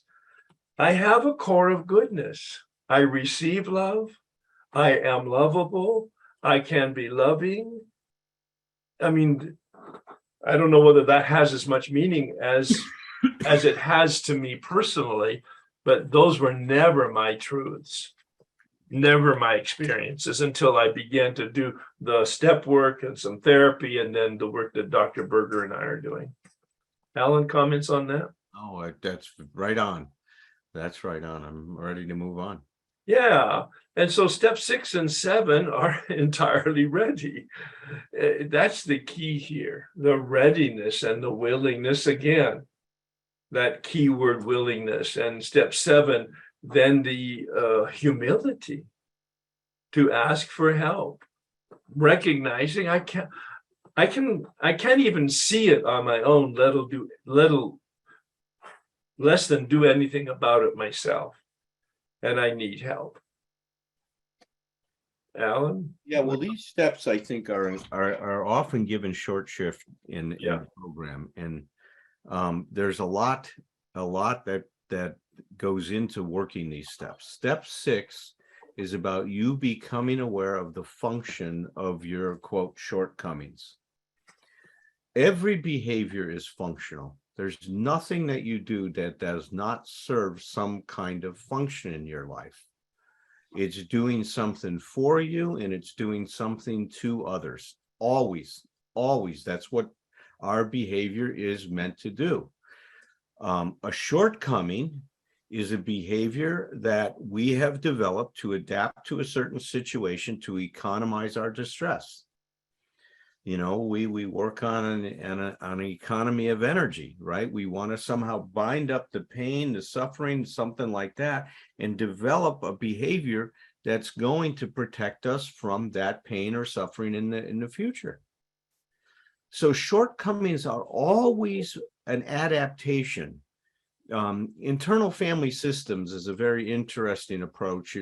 It really came out of Gestalt therapy and looking at the different parts inside of a person. And Fritz Perls talked about how fragmented we are in this culture. You cannot be a whole person because of all the messages about who you should be and how you should act and all of these rules and ideas, right? And so we fragment ourselves and try to turn ourselves into what we think we should be to be loved and accepted. And then invariably, you're going to disown certain parts of yourself. Well, the parts of yourself that you disown or other parts of yourself that develop, this guy, Dr. Richard Schwartz, who is one of the co-founders of this internal family systems, talks about, well, there's no really bad parts. I mean, even our addiction, he would say, was developed to take care of us and protect us.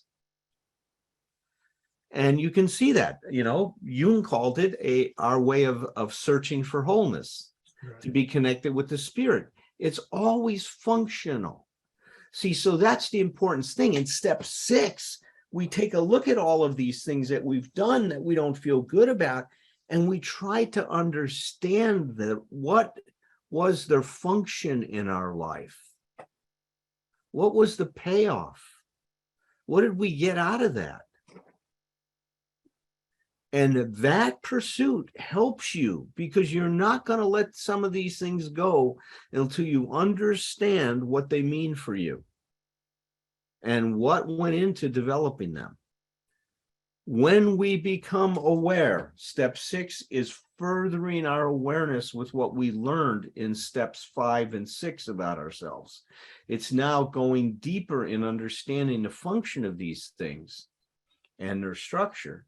In step 7, we now make a commitment to strive to have the best possible attitude towards ourself, towards our behavior, towards our relationship with others, and towards life, and our understanding of our understanding of a higher power or God as we understand him, right? That kind of a thing. That is the beautiful thing about 7. It's a pivot. I call this the pivot. This is where now we pivot towards an attitude that's going to really, really, start to develop this consciousness of freedom. And that's a key word. Bill doesn't use it in the big book or the 12 and 12, but in the 12 and 12, he does say, these are the steps, the 2 steps, 6 and 7, that take us from childhood to adulthood. Right on. You talk about a pivot. I mean, that's the major turning here for ourselves. This is that turning towards now our further development and maturity in our relationship with ourselves, with others, and we're going to see now. Look, right, once again, the charge is built up. All right, I'm going to have the best possible attitude. Okay, you are. Well, you better take a look at your relationships and all the things you've done wrong. If you're going to have the best possible attitude, you better become aware of how you function in relationship to other people, because you'll learn a lot about yourself, and then you got to clean it up, buddy. Well, part of the best possible attitude is we take responsibility for ourselves now. And that's the organic connection. Well, as Alan said at the very beginning, each step is organically connected to the next step. Organically, we are launched into step 2 from step 1. We are launched into step 3 from step 2. And you've heard it in the rooms. If you're having a particular problem with a step, it may not be that step. It may be the prior step. So go back and take a look at what was your understanding and what was your experience. That's right. And it's powerful. I mean, these 2 steps are incredibly powerful steps. As hers said, I mean, I really, guys, hear that. It's the movement. It's that pivot towards now this new way of life that we're developing. And it's really now furthering our you can see how our consciousness, furthering the expansion of our consciousness. It's just remarkable what's happening. Well, and as you said previously, these are so overlooked because they're so short and so simple in the big book. 2 paragraphs on page 76. The first paragraph, number 6, and the second paragraph, number 7, is kind of like, done, got it, over. Yeah, no, please. Pause at 6 and 7. They may be the most powerful steps in effective change of my personal life. As I look back on my process, even the first time, step 6 was naming the flaws in me and accepting that, number 1, they are mine, they are true. I saw that in steps 4 and 5, but they were named in step 6. And that, my God, I've worked all my life up to that point, and they hadn't been modified, and they were still technicolor. I was really like ineffective in dealing with them. Bill calls it powerless. Ineffective in dealing with them. I could understand them. I just hadn't changed them. And then step 7. And I prayed the prayer. The next day, nothing had happened. And I went to my meeting it's a MinStag crosstalk meeting, very, very focused on the steps. And some man shared about being specific with their prayer. It's not in the big book or the 12 and 12, but it was his experience. I went home and thought about it a little bit, and then I went to pray it specifically for the removal of the character defect that was undermining everything. I knew it. I didn't want it. I said in my head, I was praying. I got on my knees. The man who was taking me through the steps says, we don't get on our knees to get God's attention. We get on our knees to get our own attention, an act of subordination, an act of humility. I got on my knees to pray the prayer specifically for the removal of a specific character defect. I had to stop. I wasn't willing. And I didn't know that I wasn't willing until I made an effort to do specific. This general stuff, this global stuff, this amorphous stuff is much better, much more effective when it's very specific. And I paused. I remembered step 6 says, willing to, not necessarily ready to, but willing. And I prayed for the willingness to be willing to be willing. It was pretty remote. And when I called the man to tell him that experience, he said, wonderful, Herb. Oh my goodness, you discovered that you weren't willing and now you're willing. Great. Now stop the behavior. A whole new insight for me. I mean, it was instantaneous for me, thank God,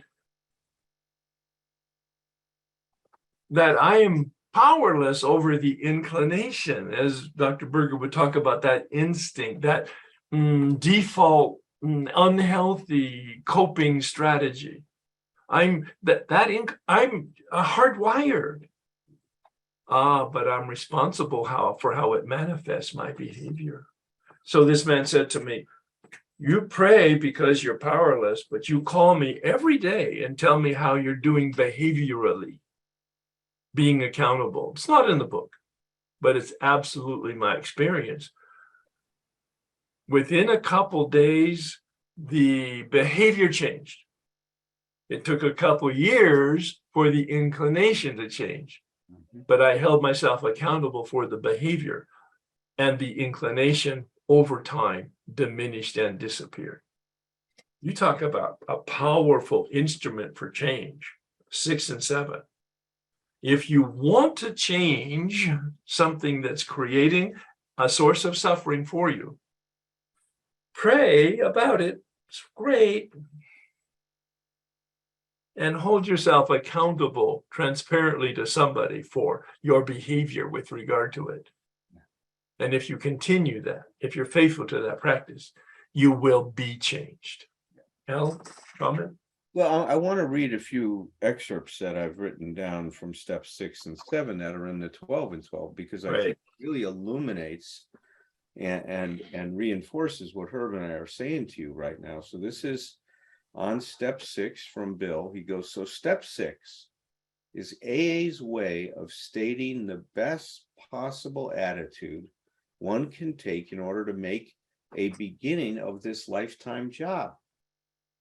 The best possible attitude, right? To make a beginning of this lifetime job. This does not mean that we expect all our character defects to be lifted out of us. Not going to happen, right? A few of them may be, and that's true. Some of the ones that I call it the low-hanging fruit, they go pretty fast. I mean, the other ones that are grounded and rooted and higher up on the tree, it's going to take a little more work to deal with them. So there's a few of them maybe, but with most of them, we shall have to be content with patient improvement. So here, once again, our expectations are being challenged. If you think you're going to work your program perfectly and all of a sudden become St. Herb or St. Alan or St. Mary or St. Kathy, forget it. It's not going to happen. You're going to be terribly disappointed. But you can make progress at these things. And sometimes the progress is being aware of what you're doing. 100%. Do not underestimate the importance of that. The next thing he says, what we must recognize now is that, and here's what I said before about how these things serve a function, is that we exult in some of our defects. See, the function is the exaltation, right? We really love them, he goes on. Self-righteous anger can be very enjoyable. He goes on. He goes, In a perverse way, we can actually take satisfaction from the fact that many people annoy us for it being a comfortable feeling of superiority. Look at how much better I am than they are. Now, being punitive when someone does something they're not supposed to do, and we unleash this rage on them. Well, my God, when I've seen somebody do that, they're never taking into account what they've been doing and how many times they've made a mistake, but they're going to expect this other person to be perfect. Really? What do you think that does for you? Right? What do you think it does for you to do that? Well, it lets you off the hook, and it makes you project all that self-hate onto somebody else. Something you might want to clean up. He goes, only step one, where we made 100% admission that we were powerless over alcohol, can be practiced with absolute perfection. He says the remaining 11 steps state perfect ideals. I think they state things for us to really, strive towards, right? That's the way I like to think of them. Yeah. These are the goals which we will look, and the measuring sticks by which we estimate our progress, right? These are guidelines for our behavior, and we strive along these guidelines, right, for progress. He goes on in step 6 to say, maybe I can postpone dealing with some of my problems indefinitely, but of course this won't do. He goes, such a bluffing of oneself. Think of it this way. That's how we gaslight ourselves. Such a gaslighting of oneself will have to go the way of any other pleasant rationalization. I love he is such a wordsmith. Pleasant rationalization. We rationalize these things to feel good about ourselves. That's what we're doing. Pleasant rationalization. At the very least, we shall have to come to grips with some of our worst character defects and take action towards the removal as quickly as we can. Those things that are alienating you from everyone and getting in the way are things that we need to work on. Herb knows this, someone that he's very close to, had an incredible ability because of his anger to just alienate everyone, lost every job because of his anger. He was mad at everybody and expected them to live up to his expectations all the time. And until he worked on that, he was unable to hold a job for any period of time and feel a certain degree of success. Started to clean that stuff up, started to really work on it. And guess what? He's now been employed and has had the best period of employment that he's ever had in his life, but only until he was willing to deal with that anger. So that's what Bill said about step 6. Just let me read you a few things about 7. He goes, never was there enough of what we thought we needed. See, that's that addicted to more stuff, right? That think that if we have more, we're going to be okay. We had lacked the perspective, and this is so important, is what he's saying here, that character building and spiritual values had to come first. We had that thing about having and being out of line. We emphasized having, and we ignored the importance of being. He goes, we had lacked the perspective that character building and spiritual values had to come first, that material satisfactions were not the sole purpose of living. Wow, that was informative, wasn't it? He goes, we reluctantly come to grips with those serious character flaws that made problem drinkers of us in the first place. Flaws which must be dealt with to prevent a retreat into alcoholism once again. This is where emotional sobriety is the best relapse prevention anybody can do. They got all these other programs, but nobody's ever talked about emotional sobriety as relapse prevention, and it is. It is at the heart of relapse prevention, because our serious character flaw was that everything has to be the way we want it to be for us to be okay. I've called it a consciousness that is based on I'm okay if. And with that kind of consciousness, we can never be okay. Never be okay. 2 more, and then we'll move on to step 8. Without some degree of humility, no alcoholic can stay sober at all. Humility meaning a low focus on self, right? And the ability to acknowledge our limitations, our gaps in knowledge, our mistakes, those things. Because when we do that, we realize that we cannot project our expectations expectations on others and expect them to live up to it. It really undermines that whole unenforceable rule deal. He goes, nearly all of AAs have found too that unless they develop much more of this precious quality, humility, than may be required just for sobriety, they still haven't much chance of becoming happy. That's the call to emotional sobriety. Much more than we need just for sobriety. That's the emotional sobriety. And he goes, for us, the process of gaining a new perspective was unbelievably painful. It was only by repeated humiliations that we were forced to learn something about humility. The humiliations meaning that if I keep expecting that things have to go my way for me to be okay, I'm going to continue to suffer deep, deep disappointment. And I look back now and I realize is that it was my unwillingness to embrace disappointment that drove so much of this behavior in my life. So with that, shall we move to step 8, Herb? Yeah, just yes, please, and just know that this is universal truth as you articulated it, Alan, and it was captured in a book by Ernie Kurtz. He calls it the spirituality of imperfection. That's right. The spirituality of imperfection. So good. Yeah. Such a great read. That book is really good. And Not God is the other book that he wrote. Wasn't that the first one? I think That was his first one, and that's his interpretation of the history of AA, how it developed. Both very worthwhile reading, very different purposes, and yeah, he's a wonderful author. So, what happened here? Let's stop that. Go back to that.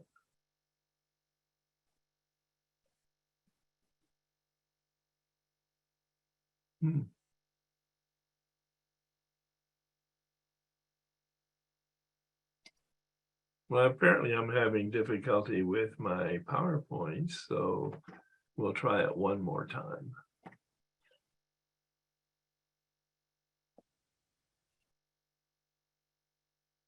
There, all the way back. All right, we're just going to get right to it here. There we go. We're at step 8, made a list of all persons we had harmed and became willing to make amends to them all. A very easy step to remember if we know that it's another inventory. That's what it is, an inventory of persons or institutions that we've harmed. When I hear people talk about the 8th step, they talk about what they've done. And that's important to know that and to identify it specifically, but it's not step 8. Yeah. Step 8 is about the impact of what other people have done, so that in step 9, you can address the harm done, not your behavior, but the impact. So it's very important for you to be very clear as to the impact. And many times we don't know what the impact is. My counsel is then ask if it's worth the conversation, worth their time and your time. Then ask them to tell you what the harm is. How did it negatively diminish their lives? That's the word I use, diminish. How did my behavior negatively impact you? And many times people will tell you the truth, or at least some version of it. You don't have to accept their interpretation, but it's important to listen to it. Not to reconcile with them, that's not necessarily the purpose, but Chuck C talks about creating a justice balance of the scale.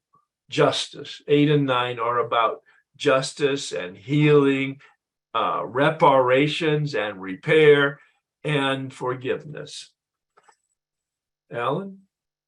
No, these 2 steps are very important. I mean, Bill will even talk about how when you're making that list, see, one of the things that we're doing through this whole process is we're becoming aware of patterns and habits to our behaviors.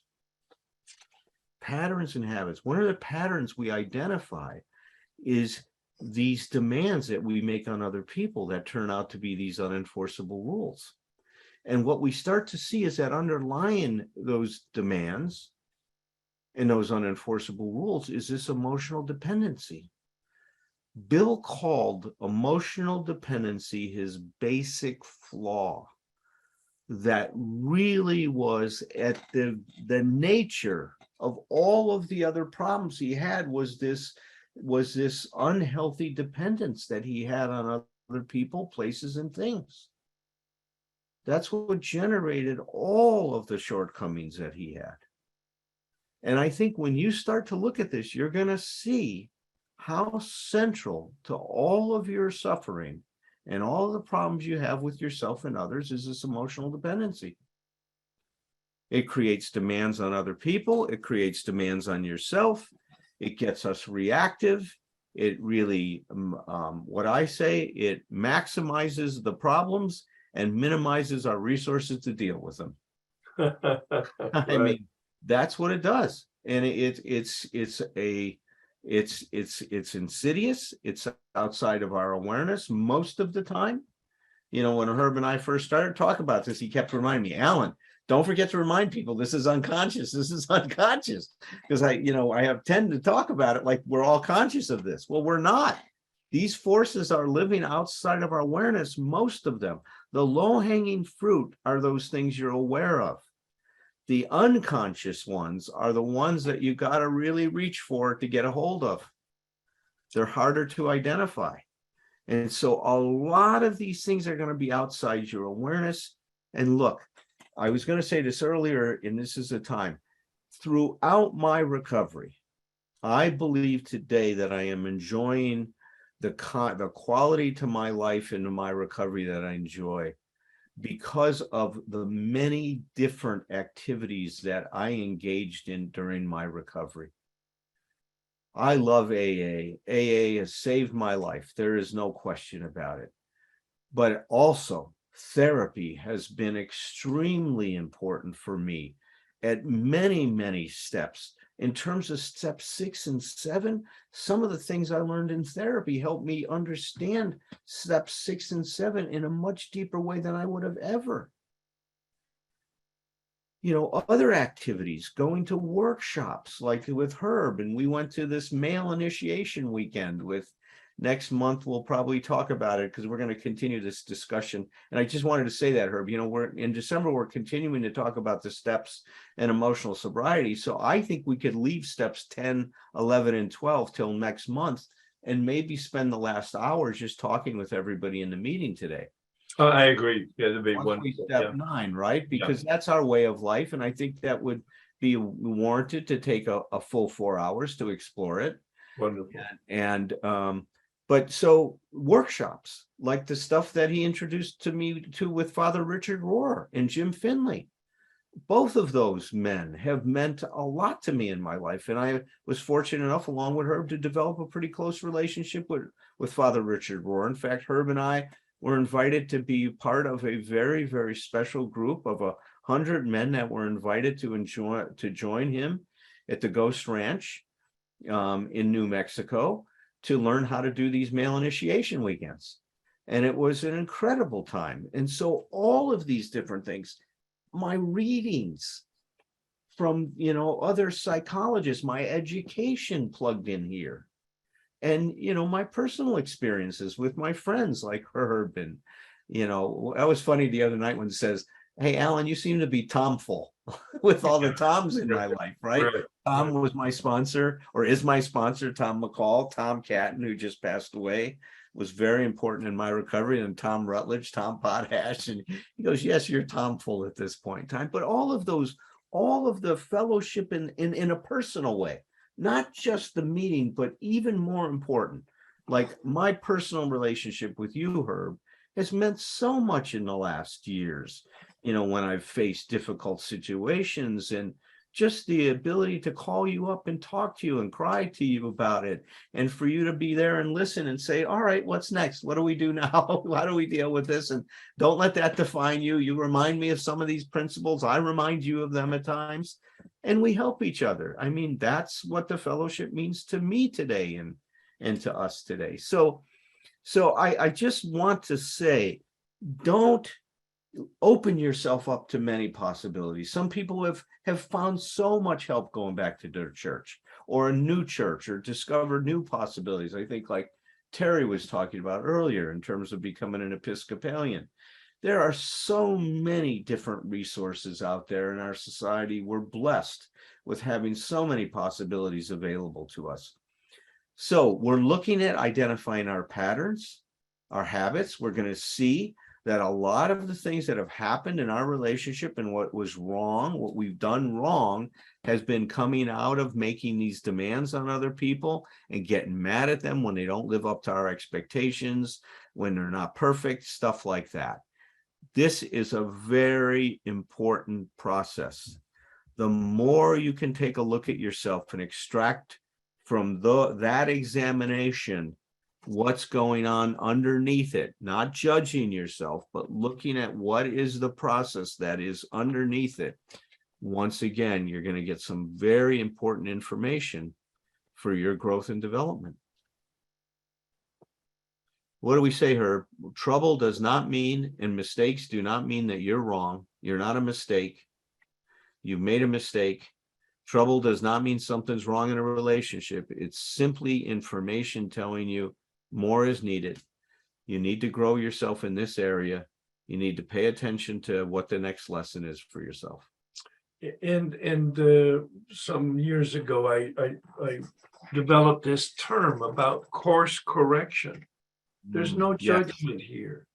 In emotional sobriety in step 10, it's I pay attention to the yellow blinking light. Those are my emotions. That's a good one. No matter what those emotions are, to pay attention to the emotion that's a blinking light and to evaluate.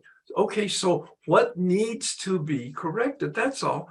I'm not the mistake, but I've made one, or perhaps there's one on the horizon, and the blinking light is just a warning signal. It's the thermostat that says, there's an adjustment that's necessary if you want to continue to be in alignment with reality. What is the course correction that I'm invited to hear?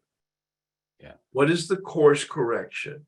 And while we're wrapping up our conversation on step 9, I just want to make sure that people understand, number 1, it's a process, and number 2, you can finish it.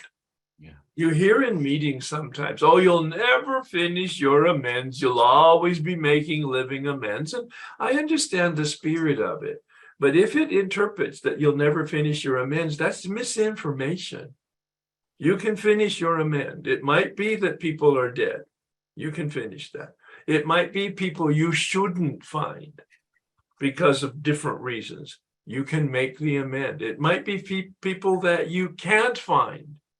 You can make the amend. You can, in a creative spiritual way, make an amend and finish the amends, because that's where freedom. Alan started out with saying it's consciousness of freedom.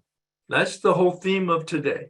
Consciousness of freedom. It's available. We don't have it. We're in bondage of addiction, and we're in bondage of self until we're not. And that's a process that takes some time and some effort on our part, but we will be delivered. That's a phrase that Bill Wilson uses about his own experience. It's a marvelous phrase. It was on a recording of it, one of the talks that he gave. He said, I was delivered. I thought, oh my God, that's it. I was delivered. Now, did I do some work? Absolutely. The steps and therapy and self-help and open to infinite possibilities, as Alan talks about.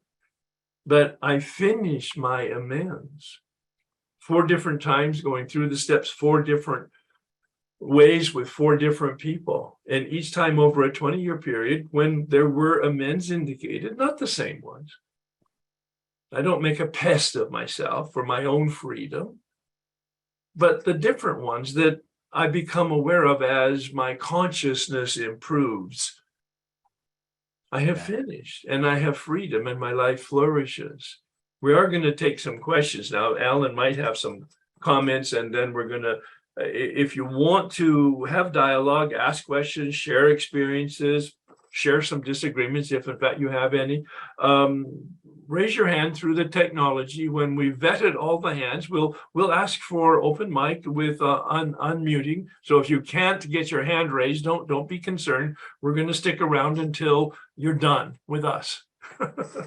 Alan, you have comments, please. No, I think we're ready for that. I just, just to wrap up step 9. So we take what we've learned, and now facing someone and making amends to them furthers this developing this humility that we need in our life. Is that there's nothing more powerful than looking somebody in the eye and telling them at a deep level, I was wrong. A very interesting book that Harriet Lerner wrote was about apologies. And she went through and she says, most of the time, apologies are very insincere. I'm sorry, but if you wouldn't have done that, I wouldn't have done this. See, that's not an apology.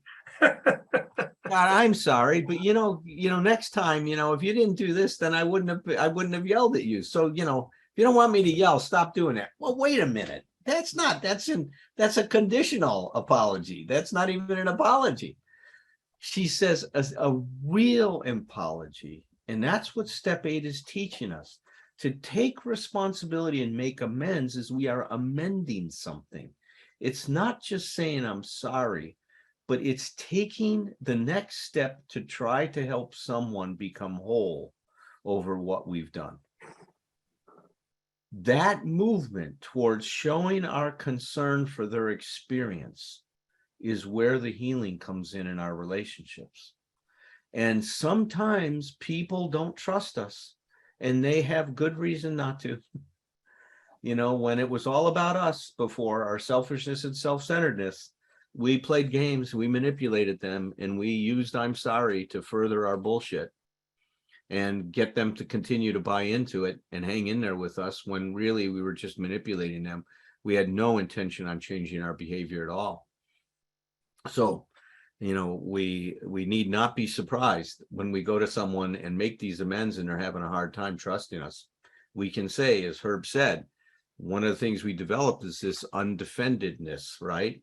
We could say, of course, I can understand why you would have a hard time trusting me right now. I have used amends in the past and I'm sorry's in the past to manipulate you. And, I hope at some point you'll find it in your heart to give me a chance to see if this is different.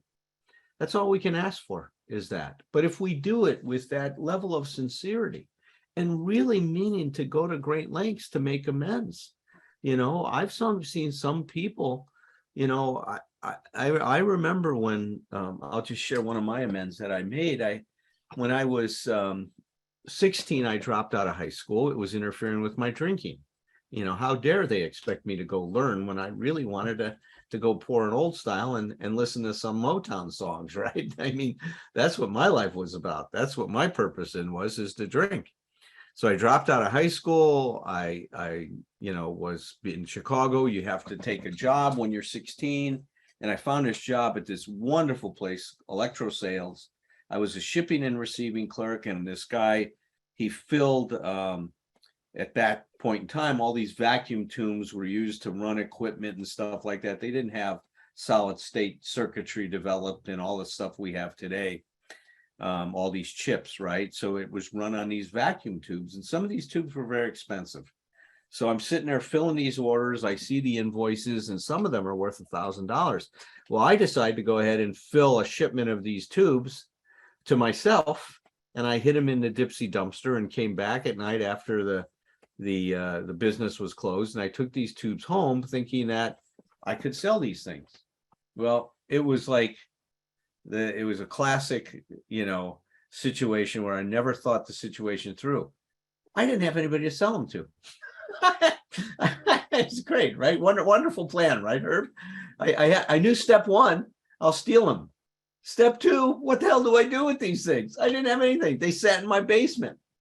So I get sober over in Hawaii, and then I come back to Chicago for a year, and And that year was a year that I spent in making a lot of amends, right? Going back to the people that I had harmed. And I remember I talked to Tom. I said, God, you know, these tubes are in my basement. And this guy was such a wonderful man. He would buy me lunch several times a week. I just hate the thought of going back to him and disappointing him, right? That I've done this to him. And, you know, and in back of my mind, I was using that as kind of my ace in the hole to not make the amends, right? So he said, look, Al, you know, this is important for you to do it. Those tubes are sitting in your basement. They are talking to you all the time. It's unfinished business. You got to take care of it. So he says, you set up a lunch appointment with him and you put the tubes in your car and you go meet him for lunch and you give him the tubes and say, I'm sorry, here's the tubes and I'm willing to make amends. If you feel like you need to call the police on me, then I will deal with that. If you want me to work for you for a while to pay off these because you lost the income from it, I will do that. Whatever would make you whole, right? So I set up the appointment and the guy was so glad to see me and proud of me that I went in the Marine Corps. And every time he's telling me how proud, it's getting harder and harder for me to go say, hey, by the way, I got these tubes in my car that I owe you, right? That I stole from you. So make a long story short, I couldn't make amends. I chickened out.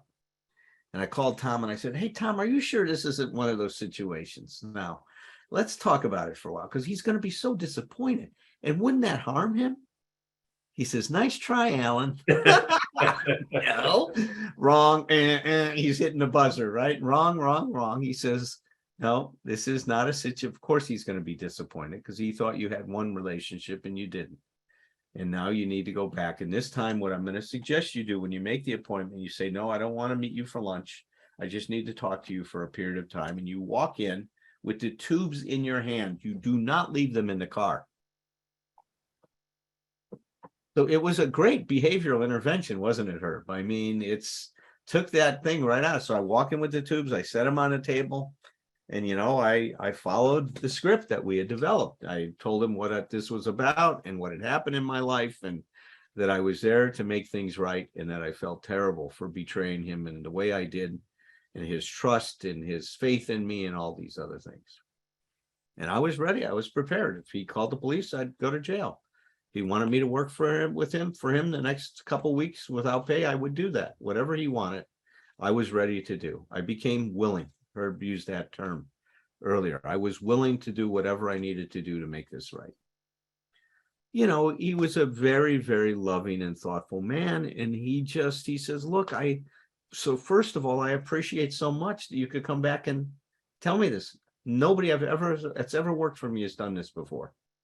He says, I even have more respect for you now that you're doing something like this than before. And he says, you know, and we went on. And at the end, he says, keep the tubes. If you can find some way to sell them, you know, I hope you could get the money and that it would help you in some way. Well, I made up all this stuff in my head. Now, I wasn't expecting that. No matter what happened, I was okay. See, that's where I started to learn the I'm okay even if part of emotional sobriety. That's what step 9 is teaching us. No matter what happens, I'm okay if my intention was coming from the right place, because as soon as I did what I did, I was resolved. Now it was up to him, whatever he needed, and I was willing to do that. That was my first introduction to this I'm okay even if philosophy that we developed in the program. And that's the healing that's promised in this process. Yeah. That healing, and you used the phrase at the beginning, consciousness of freedom. That's the right. Consciousness comes when we remove the darkness. The freedom comes when we finish that process. There you go. And there's a healing, and we have talked about forgiveness. When you look it up in the dictionary, it is a decision to release them, and we know that in that process we are released. That's really the freedom that we're talking about. And yes, we're not going to do 10, 11, and 12. We will do that at a later time. And also, though, I think December 10th is our next one. Okay, great. I'm not looking at my calendar, but that's great. And But what I want to say also in between that, if people want to see something on emotional sobriety, they could go to your website and or your recordings. Yeah. Some of them your own, some of them we've done together. They can go to my YouTube channel and they can see different things that you and I have done or I've done independently on various subjects like step 10 and 11 and 12 separately or together, especially about the forgiveness process. And so there's lots of resources meanwhile, or join us again when we look at it on a focused basis. So now, shall we invite people to ask their questions? We'll have some dialogue. Yes. Judy, please.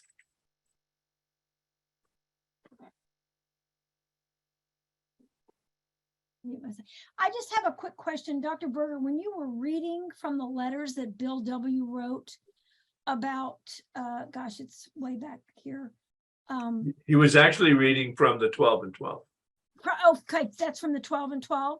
Yeah, all of that was from the 12 and 12 Thank you. Thank you very much. That's all I had to ask. on Thank you. steps 8 and 9. So if you go through 8 and 9, you'll be able to pull that out. It's a treasure trove. Oh, I love the 12 and 12. Thank well, you. 12 and 12 and 8 and and I mean 6 and 7 is what I was reading from. Even if you go into step 8, I mean I've got quotes from that I didn't read this time as well, but you will see how psychologically minded Bill was. Yeah. He was incredibly psychologically minded, and he was very much influenced by there were major psychological figures at that time. Dr. Karen Horney, right. Dr. Adler, Dr. Otto Rank. I mean, all of these people, Dr. Eric Fromm, all of these people were very prominent at the time Bill was seeking and discovering his journey. Yeah. In recovery. Thanks, Judy. Paul, please. Beautiful story, Alan. Beautiful immense story. I was hoping you could talk about, you've said it in the past, you don't do something unless you want to do it. Yeah. In other words, you learn to want to do it. Not sure what step that, maybe it's 10, 11, and 12, but please talk about that. Wasn't your wife pissed off at me after I said that the first time? I'm teasing. I'm teasing you, Paul. I'm just saying, but look, it was, I said this is, Herb heard me say this, is that one of my dear friends and mentors was Dr. Walter Kempler, who passed away about a dozen years ago now.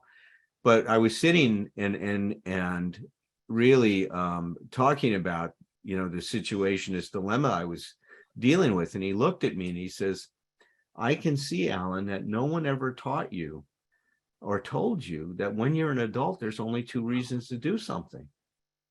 And he would stop. It was always one of these things where then I would, sit there and I'd go, 2, what the frick, what 2, what could that be? It was one of these parables, right? I was expecting, it was like Kung Fu, right? These parables you got. And so I said, no, Walt, you're right. Nobody's ever told me what could life be that simple that there's 2 reasons? He says, yeah. It really could. He says, because when you're an adult, there's only 2 reasons to do something. So now I'm hooked, right? Because I wanted to be an adult. I never felt like an adult, but I sure wanted to know, well, what the hell would it be to be a member of that group, right? And he goes, because you want to or you don't. And I was shocked. I was literally shocked. I was speechless for, had to be 5 minutes. And I looked at him and I started to cry. And he said, can you share with me some of what your tears mean right now? I go, I never thought I was enough to just live from I want to or I don't. I never thought it would be enough to just do what I want or that I don't want to do it. I've never been able to include myself in my life to that degree. And I bawled, Paul. I bawled for probably a half an hour, that the pain of the realization on how much I had left myself out was profound. Yeah. Yeah, it's obviously that's a phrase that can be unpacked for a while. But it's getting really clear It as is, to what I because- want and don't want, Right, because, you know, look, people say, well, is there ever a situation where you do something, you got to do things you don't want in life? I said, no, there isn't. I literally don't do anything I don't want anymore. I said, how the hell do you do that? Because if I'm confronted with something I don't want to do, it doesn't mean that I don't do it. It means that I need to figure out how to get to I want to. There's ways to get to I want to. If my wife wants something from me and I don't want to do it, I'm going to be honest with her, say I don't want to do that. But I can also say to her, but I'd like to know what makes it so important to you, because I want to please you. I just don't want to lose myself in this relationship. So tell me what makes it important and I will weigh it out. And there are times when she shares something and I will say, I got it, babe. I want to do that now. And I can take my I don't want to and turn it into I want to. Somebody says, well, how do you do that with work? Well, I decide if I want to go to work, I want to get paid. If I want my paycheck. So I'm going to go to work because I want to get paid at the end of the week. I can make that an easy one for me. I like to get paid so I can pay my bills or to go out or whatever I want to do with that money. I mean, there's always ways. So instead of just being automatic, right, in these things, right, habitual, I'll do what I don't want to do. That's not a conscious life. That's well, and being- that's what you're talking about, consciousness here, the awareness of that deep sense of myself, rather than being the robot with strings attached to circumstances and people. That requires consciousness. Right on. Right on. Like a robot, automaton. I will do whatever you want me to do. I'll please you. Yeah. Please I think- love me. Please love me. Then when they don't, Paul, I love this one. The game used to be, I'll lose myself. I'll lose myself. And then now you have to pay the price of me losing myself. So when I ask for something, you better do it whether you want to or not.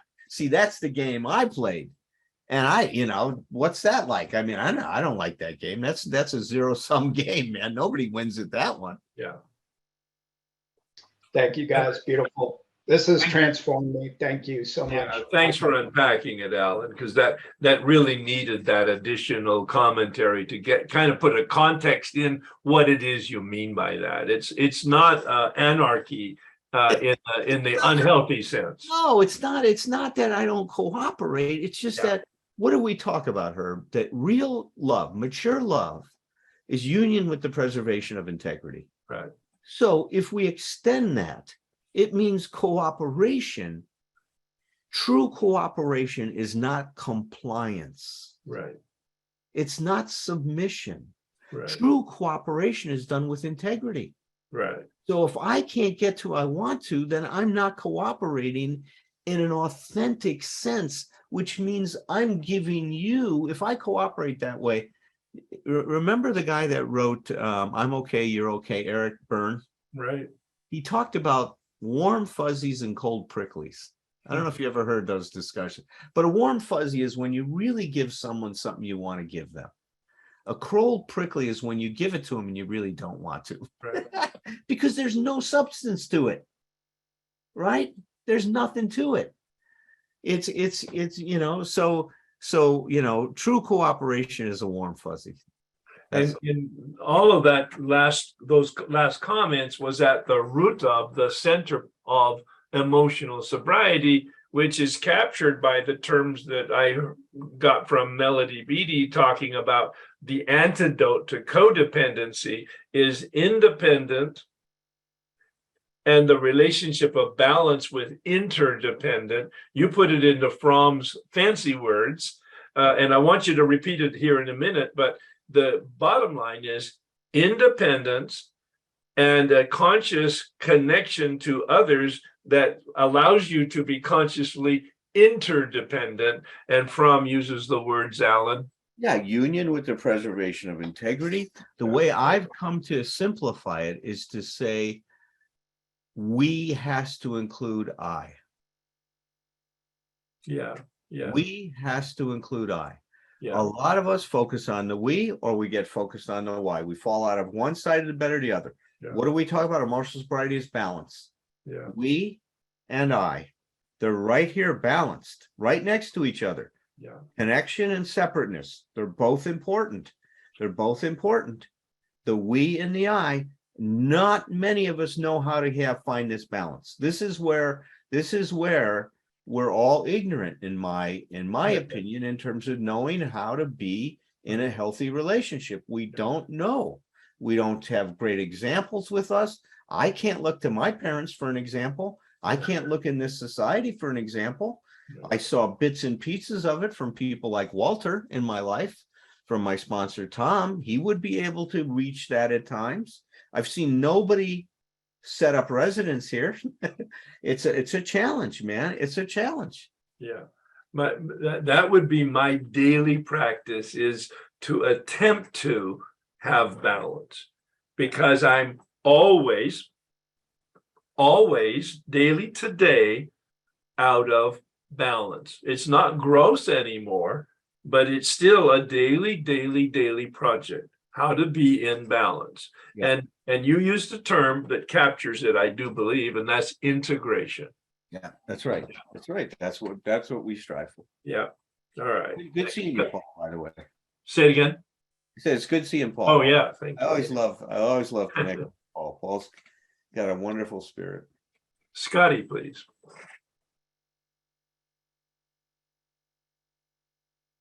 Hello, it's a remarkable joy to be here. So I want to say first, thank you to Narit and Rainey for putting up amazing resources in the chat. That's really beautiful. Thank you. And I'm my heart is burning so hard right now with everything that's being shared. I'm coming into this, I'm 39 days into a 12-step finally. Oh my goodness. I tried doing this by myself, and I was in a cold prickly for 3 years. And I am finally realizing. Welcome to the warm fuzzy. I finally realized that, Dr. Berger, I am so on top of that. It's really a blessing to be here with all of you. Truly remarkable. The 12-step group that I'm a part of on chapter 4, it's interesting because it does talk about the 12-step program as a pathway to emotional sobriety. So that's in the text of that. And it completely floored me when I read it, because I was like, that's why I'm here. Mhm. I'm here for that part. Where do I go get more? Yeah. Because I recognize that that's why I'm in 12-step, that everything else that's happened in my life is that the part I could never understand, because I always felt dwarfed by the emotions around me as a child. And I got stuck in that overpowering, where I had to constantly put aside everything. And so I just want to say, I could say a lot. I want to leave room for everybody else who's here. I want to say a lot, so I'll take the lessons from before. But I feel remarkably blessed to be here very early in the program, to hear this information, to put it in context, so that I can serve my family and my wife when she's been making these questions, making these suggestions that I've taken as demands, not understanding that it is the we, and I can still be present. And for 3.5 years, I was fighting, because I was trying to say, no, this is me, this is mine, this is this. Right. And I finally have language to sit with now and transition into this other mode of thinking and being. So I just want to say thank you very much. What a remarkable blessing. I hope to see all of you again in future sessions, and just thank you. Thank you from the bottom of my heart. Thank I look forward to it, Scotty. Thanks, Scotty. And the real gift here, and I hope you realize it at your early stage, whether that's 3 or 4 years on the one side or 39 days on the other side, it doesn't matter. It's an amazing experience for me to hear you articulate it like you did. I mean, Buckle up, baby. You're in for a ride. Thank you so much. That's right on her. Carol, please. Hey guys, good morning. It's nice Hi. to see you both. And um, Hi, Carol. hi guys. I was really struck with it was I never thought about this before, but like what I got sober when I was 19 too. You so did you, right? Like how did that's cool. I didn't know that we had that in common, and but I'm only 36, so well actually 56, but you know. That we had to have like a certain amount of self-esteem to get sober. And I really felt more like it was a survival moment, right? Like I had to do this if I was going to have any sort of semblance of life. And then like, you know, progress, blah, blah, progress, blah, blah. And, you know, there's a line in, I want to say it was in your book, Dr. B, about you know, as it or self, it was the self-esteem, maybe it was Nathaniel Brandon, because I was starting to read all this shit, you guys, and like, you know, It's all running together, isn't it? It doesn't. yeah, but you know, I had that idea now of it that it's always been the force to, you know, a greater lesser extent, and that, you know, the set aside prayer made me receptive to the energy, and then a third step prayer incorporates it, and like I get to abandon, you know, like, please God, relieve me of the bondage of myself, and then you know, and take away my difficulties so that I could, you know, I'm part of this whole piece of energy, fluid flowing energy that you guys are, that I am, and that if I've related myself to that I can be not myself, but part of you. You're part of me. God's part, this God is part of all of us. Mm-hmm. It's cool, right? Like I didn't go that far before, but here I am now. Yeah. But there was something that was about, we have to have, in developing self-esteem, it's just sort of like an inherent thought of like, I deserve to be happy because I'm a human being. Yeah. And I don't have that idea in my mind. I have the idea of like, why do I deserve to be happy more than that that woman in Iran? You know what I mean? Like that I have, that I guess I'm just kind of coming around to like being able to state a truth in a relationship and not, they didn't make me feel that way. This was my idea. This was my should.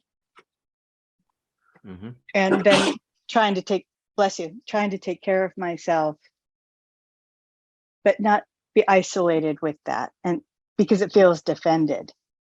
This was a really weird thing, wasn't it? My comment and participation. But does that sort of ring any bells for you? Like, you know, get yourself to a hospital? What I'm hearing is that I'm discovering that I'm okay and I'm worthwhile to be okay. There's a sense of, I don't know what, discovery here. Maybe that's a projection from me, but that was my discovery, and I was relating that in what you were sharing. What I hear, Carol, is how sad you are. Mm-hmm. It's hard for you to just say that. I am. I have been for ages. I know. And I see you struggle with just saying those words. I'm so sad. I'm so disappointed. Those are always the two feelings that come through whenever I talk with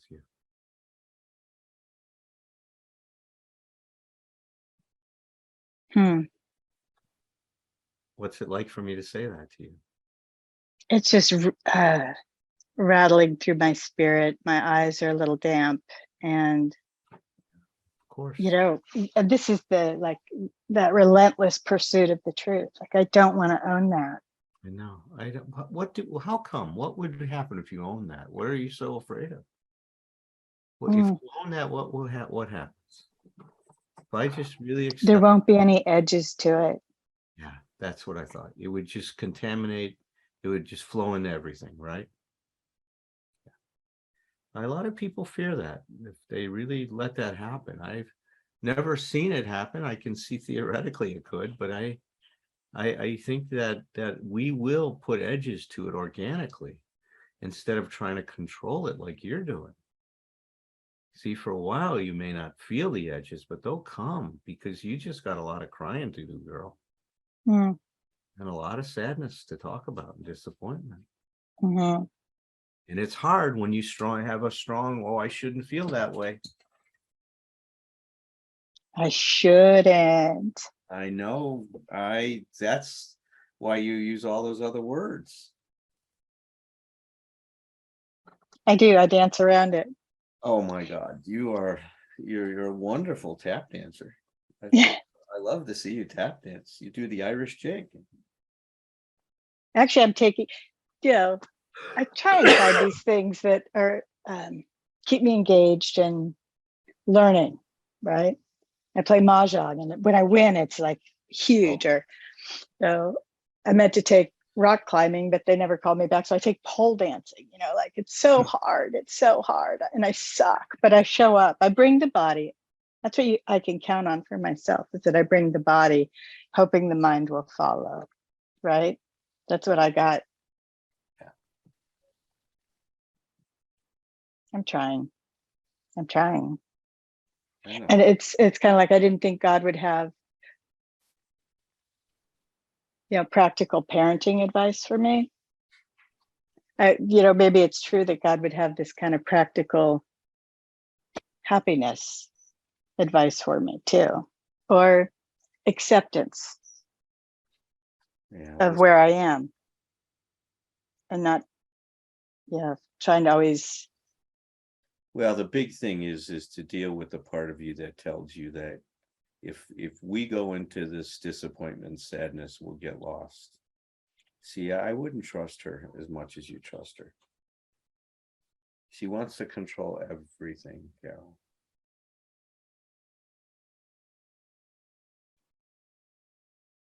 I don't think of myself as controlling perfectionist, but I really fucking am. God, you aren't so bad at that. You're terrible.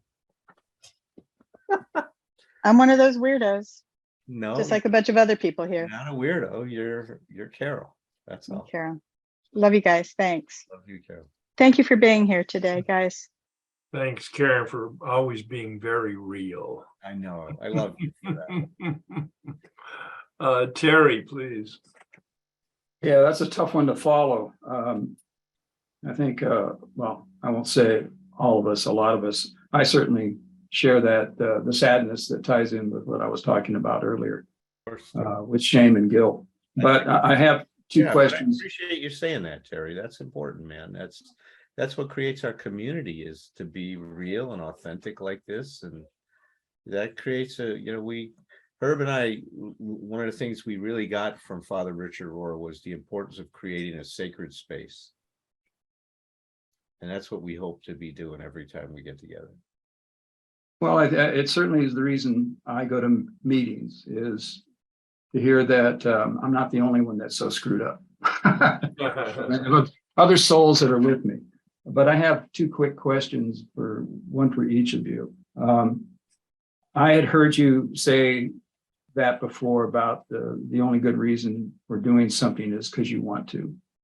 And the first time I heard that, it was like, oh, please, what are you talking about? There's all kinds of things I do, and I don't want to do them. But then I got, and you can help me if I'm understanding exactly what you were saying, which is that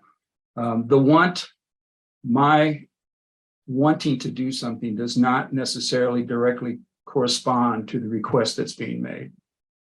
So that when my then wife wanted me to do something, and my first reaction was, I don't want to do that, because I didn't want to do that particular thing. But I did want to make her happy. And that's the want I needed to find. And that's the want I needed to take on. Right on. Not See, that, I call that delivering the whole message, Terry. So if I say, no, I'm not moved to do that, but I am interested in pleasing you if I can. So I'd like to see what that means to you. See, that's where we don't shut the door.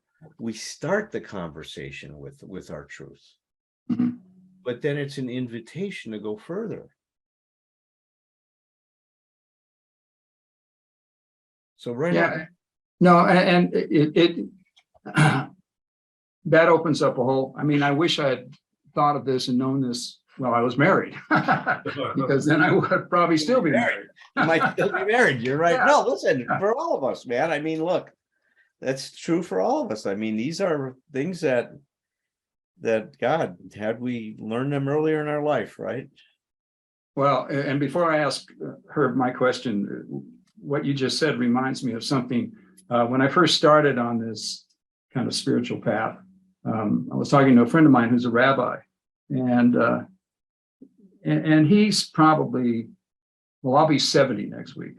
And so he's probably in his early 80s. And he said to me, he goes, you know, Terry, he said, at your age, going on the spiritual path is like cramming for an exam. I said, yeah, you got a point there. You know?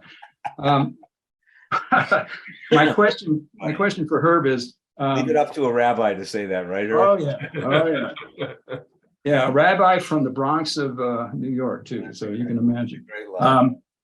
When you were saying about being a puppet on the strings, did I understand you correctly to say, and there's strings that we create? Yes. Well, yes. And I had a consciousness at the same time that sometimes the culture and or the family does create them, but I accept them and I live with them in a robotic fashion without challenge.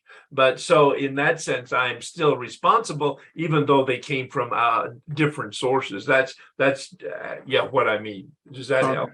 Yeah. Yeah, it helps because, I mean, going back to what I was talking about before, these strings that I was dancing to or dancing with were strings I did. And it kind of goes back to what Alan was saying about those things. I mean, they're the things that are at a very conscious level that we know.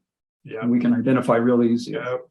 And then there are those strings that are real deep seated that it takes therapy or it takes direction or whatever it is to find them so that then we can cut them. Well, that's why I like the Russian doll image, because many of those facades that we adopted were given to us by our culture and our home and our educational system. Absolutely. But those are the things that we now need, that we are responsible for and need to address and change to whatever extent makes it ours and healthy. Yeah. And one last comment, it goes back to Alan, what you were saying about those other resources besides meetings. That was one of the things that really helped me when I first started going on this path, was finding those other resources. Absolutely. And one of the ones that wasn't mentioned, but I'll just throw out there, is spiritual direction. Absolutely. Herb knows that for us who live here in the South Bay, there's Mary and Joseph, and they have spiritual directors on hands, but there's a lot of whether it's a church or someplace else where you can find a spiritual director. And spiritual directors, at least through my experience with two of them, are not salesmen for a particular religion. You know, it's not like the guy knocking at your door with the white shirt and the skinny black tie. So that's something to also think of. And there's so much now on online that I mean, the Center for Contemplative Living in Denver has a whole website that has fantastic things, including spiritual directors that you can hook up with online. So that's just another avenue people might want to consider. Well, I appreciate you bringing up that resource. In fact, there's an international resource called Spiritual Directors International, and you could Google them, and they have a list of trained people. The actual training for a spiritual director is a 3-year course. it doesn't certify them or say that these are legitimate or whatever, but they're probably more knowledgeable and more committed to their own and aware of how to help other people with their development. And you're right. That's probably one of the most significant people in my life has been my own spiritual director. So thanks for bringing that up. Yeah, and just one last comment about that. My experience, because of the quality of the people they have at the resource up at Mary and Joseph, the two individuals I had, the one I have now and the one I had before, are not just grounded in spiritual direction, but also have a lot of understanding to a certain degree, a layman's degree in psychology and Right. psychotherapy. So that's part of the training, right? Yeah. thank you. Thanks, Terry. Kathy, please. Thank you. Well, I wanted to say to Carol, you know, when I listened to you, I felt only love and compassion and acceptance. And Terry, I wanted to say, I have come out from that mantle of shame, and I had a similar kind of thing. And because of all this emotional sobriety, lately I've felt like instead of being my parents' children, I'm emerging from this kind of crust and out into the sunlight of just being a child of God. And it really, I feel sad that people mistake the Bible and Jesus with some of the man-made structures upon it that have made it unpalatable. And you know, like Alan says, we're victims of victims. But now instead, you know, I'm questioning all those rules and perfections and shoulds, and I'm starting, it just feels more and more as I go through this process, like these crusts are breaking off of me. And I'm finding, you know, I was a pilot, and we used to, in Chicago, in the winter, it's just constant overcast. And we would take off and break out at 5,000. It was just sunlight. And you realize that overcast was just in that area, and that really it's sunny and there's a whole world out there. And anyway, I don't know if that helps at all. I feel for you. The one thing that started my journey out of shame was my counselor, because I was in it for like 10 years. I was the worst person. So she happened on a sentence that just opened it, where she said, "What is that doing for you?" And I don't know if that's helpful at all, but all I wanted to say is I really feel for you, because I lived under that for so long and it was very painful. Yeah. And no, but I think that's a critical question, Kathy, and that is, what's really the benefit to you? What's the value to you of holding what that belief is for you? I mean, that's a curtain-rending question. And there's 30 layers of curtains.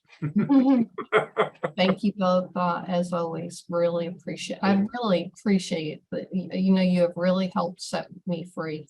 Thanks. Thank you very much. Rebecca, please.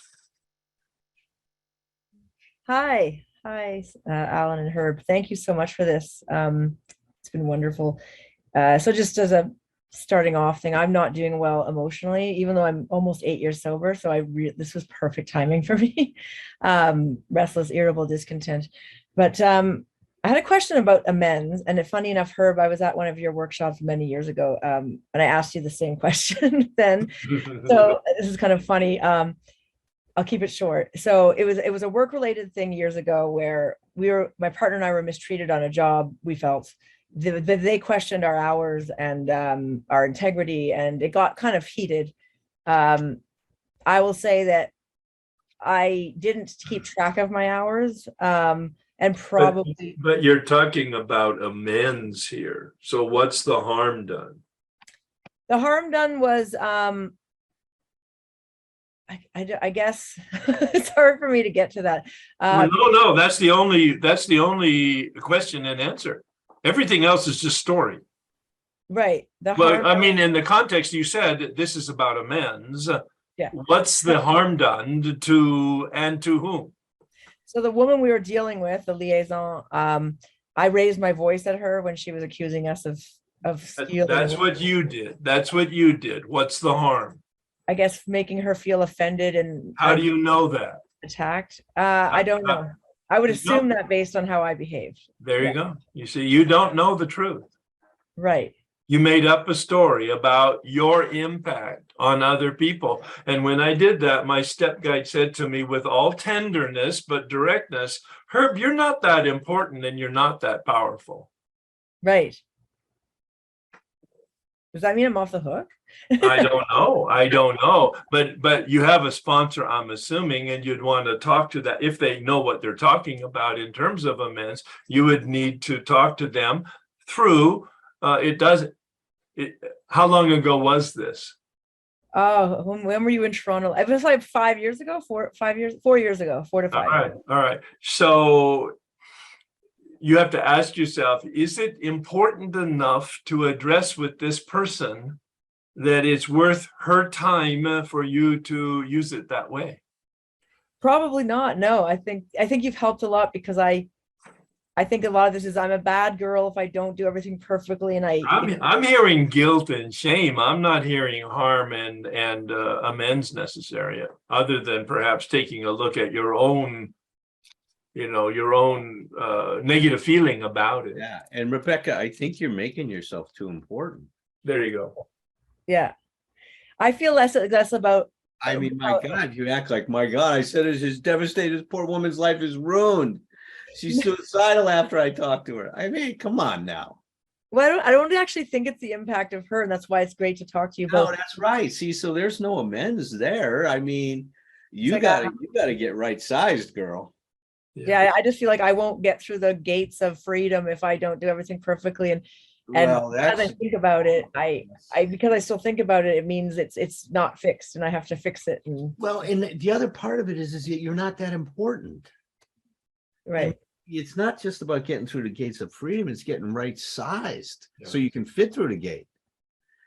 I mean, you're not gonna and I came to my own conclusion in situations where I didn't know and it was important enough, I would ask. Yeah, that's right. But if I didn't know and it wasn't important, then I would take care of it by saying a prayer of healing for that person for a day or two or a week or two, whatever I felt was appropriate. And then I was done. I got free. I did get free, because I did come to a conclusion about the importance or non-importance, but I had this negative sense I needed to do something. Now, I'm not talking about cutting yourself slack and rationalizing so that you don't have to be embarrassed by making a direct amend. I'm not saying that at all, but I'm saying come to some reasonable common sense solution in perspective, like Alan is talking about how important I am and how important this is in reality. And that's where you might need a sounding board of somebody like a sponsor who has experience. Right. Makes sense. Yeah. Yeah. But prayer is so healing. Doesn't change God, but it sure changes me. Right. Yeah. Thanks so much. Thanks. Great question. Thank you so much. I mean, especially in the context of what we're talking about, I'm pretty confident that conversation with Alan and yourself and me has a general impact to a lot of people in a lot of circumstances. So thank you so much for that. I'm good for one more and then I need to run. All right, I'm going to stay until you're done with us. So thank you, Alan, very much. And I mean, how wonderful. And yes, I just checked my calendar, December 10th, we're back in and we will continue this conversation on 10, 11, and 12. And boy, I'll tell you what, bring your seatbelts. Karen, please. Hey, Thank you. You know, it's like I have all this fear about talking, which is just getting it out before I start talking. I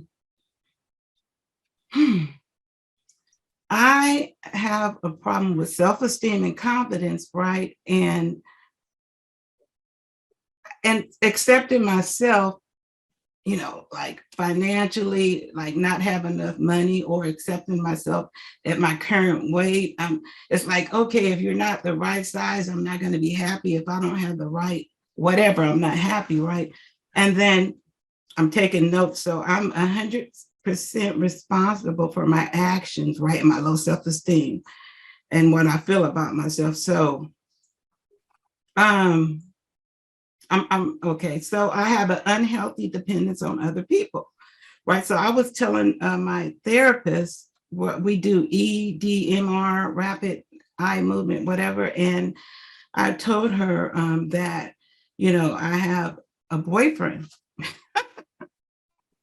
And he said, don't get fat on me, you know, and I'm like, damn, you know, my weight is up and down. How I'm going to do this? Because I met him at like when I felt I had all this self-esteem. Maybe it was false, but, you know, I was a certain size. My job was going good.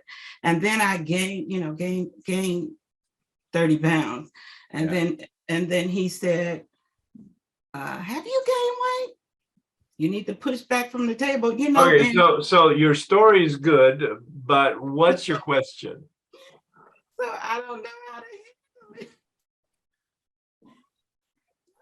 It's like, how do I be happy? How can I be happy without I'm controlled by these things and I don't know what it What did you is. say to him when he said that to you? You're not going to get fat on me, are you? Yeah, in the beginning?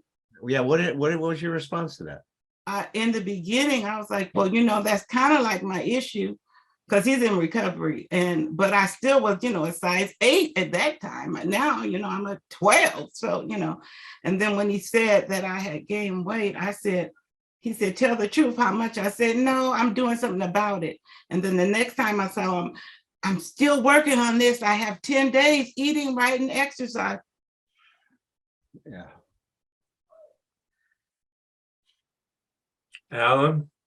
Well, look, you're saying it. You feel so sad when you're saying it. I mean, yeah, right. Look, yeah, it's a pattern. Yeah, well, look at what it's two against nobody. I mean, it's the side of him that's saying you should be a certain way, and then side of you that says you should be a certain way joins him, and then nobody's on Karen's side. Right, because I was telling the therapist, I feel that I'm not good enough at this point because I guess from childhood, you know, thing that I had just like, oh, we're going to put you on a diet because you gain weight, right? So now, when I gain weight, I don't feel Are you worthy. What 12-step program are you in? AA. All right. So I'm working on myself, you know. Look, you know, what's missing in you, Karen, is the part of you that needs to say something to him like, look, I've believed for a long time that if I'm a certain way, I'll be okay too. And when you say that, it really reinforces that part of me that I have a lot of trouble with. You know, what I would like in our relationship is that you could see that I'm much more than my body. And I'd like you to relate to me, not that I'm not going to take care of myself. I want to take care of myself too. But when that becomes the focus, it does something to my ability to deal with it. That's not good. And I want to be seen. I want to be seen for who I am, not for, you know, what my body is doing. See, there's some dialogue around that's necessary. I don't know exactly what, but it's in that direction, Karen. Yeah. It really is. Right. And see, confidence comes from learning how to stand up for yourself. And see, when you don't, see, I can see why you don't feel confident, because you're on his side, not yours. That's a problem. Right. Hey, Jesus Christ, girl. You have the same expectation he That's does. right. See, and that's always the problem. See, I hope everybody can see that. What you're saying is that what happens is that when we take something in like this that's toxic to us, it's because there's a part of us that agrees with the other person. Exactly. It's exactly what Herb said, and that's what makes it so damn toxic. Yeah. Okay, well, I was going to say chew on that, but you may not want to, depending on how many calories it is. Well, that was a funny. Good seeing you. Stay conscious and connected to your recovery, and be honest with yourself and be honest with this person, and see what happens. Yeah. Okay.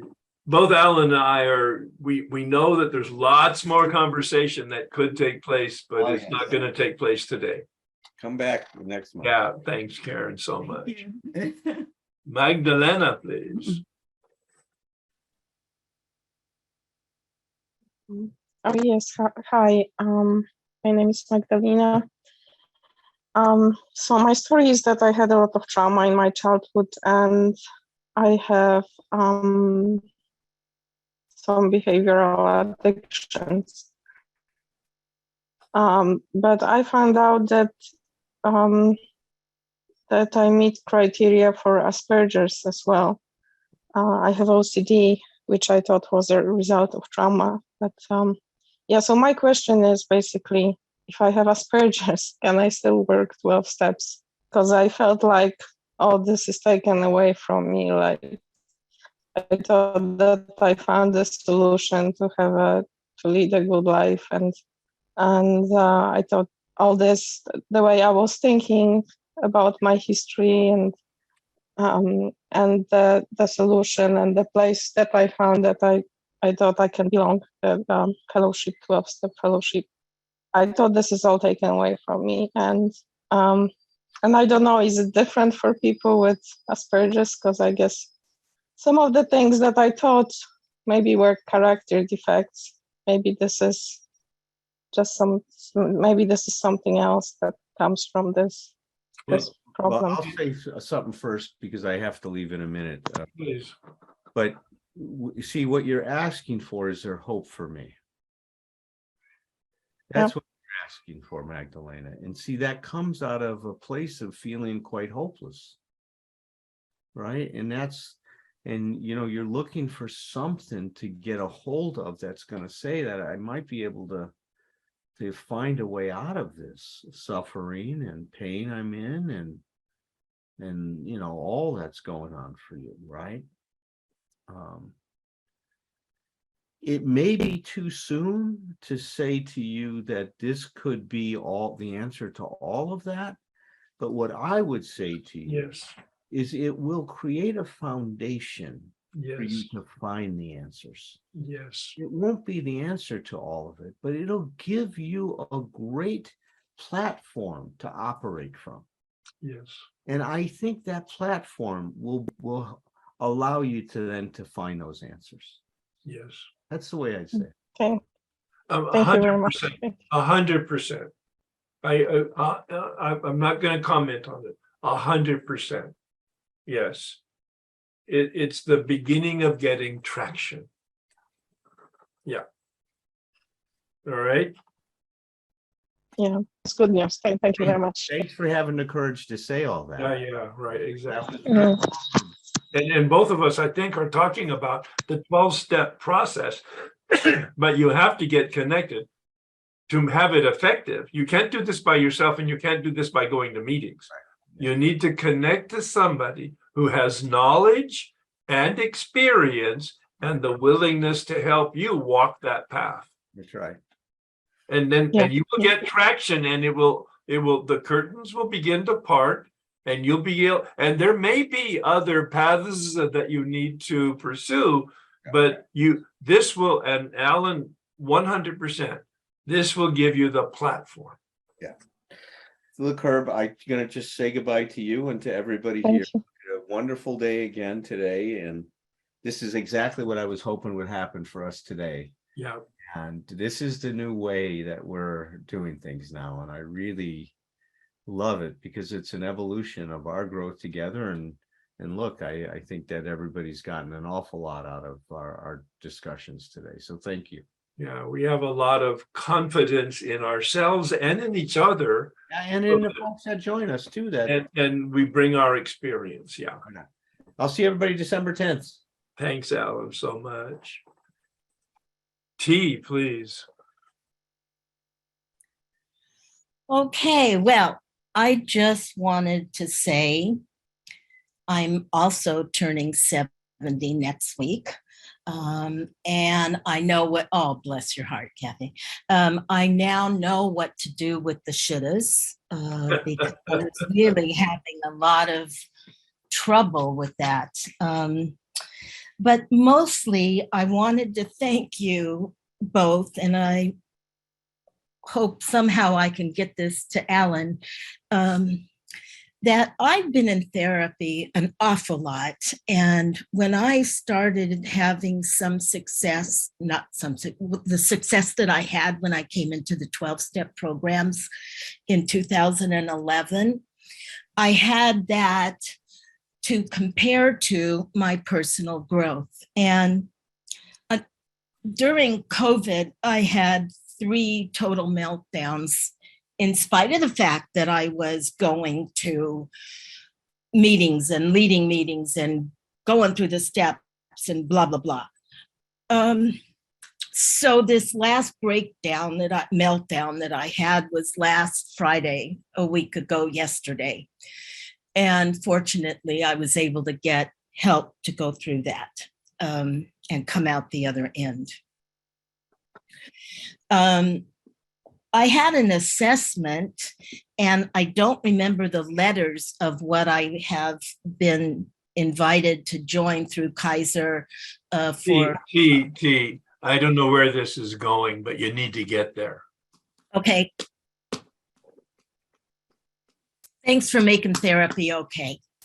And I'm ready to go into therapy with a group situation and a classroom situation and incorporate that with my 12-step program because of a lot of the things you said today. And it will be more effective probably because of the 12-step program. That's my experience. That's why we talked previously about getting a platform. Wonderful, good, excellent. So that's what I wanted to say. Thank you. Yeah, many paths up the mountain, and sometimes we need to walk more than one. Yeah, thank you so much, T. Thank you. Bob, please. Yes, well, once again, thank you for being here, Herb, my imaginary friend who, by a curious twist, actually exists.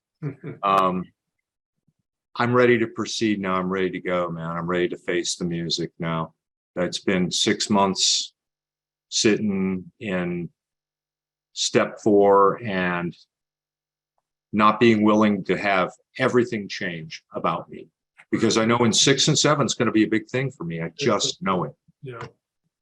And yeah, I'm just hoping that I still want to listen to music when I get done with 6 and 7.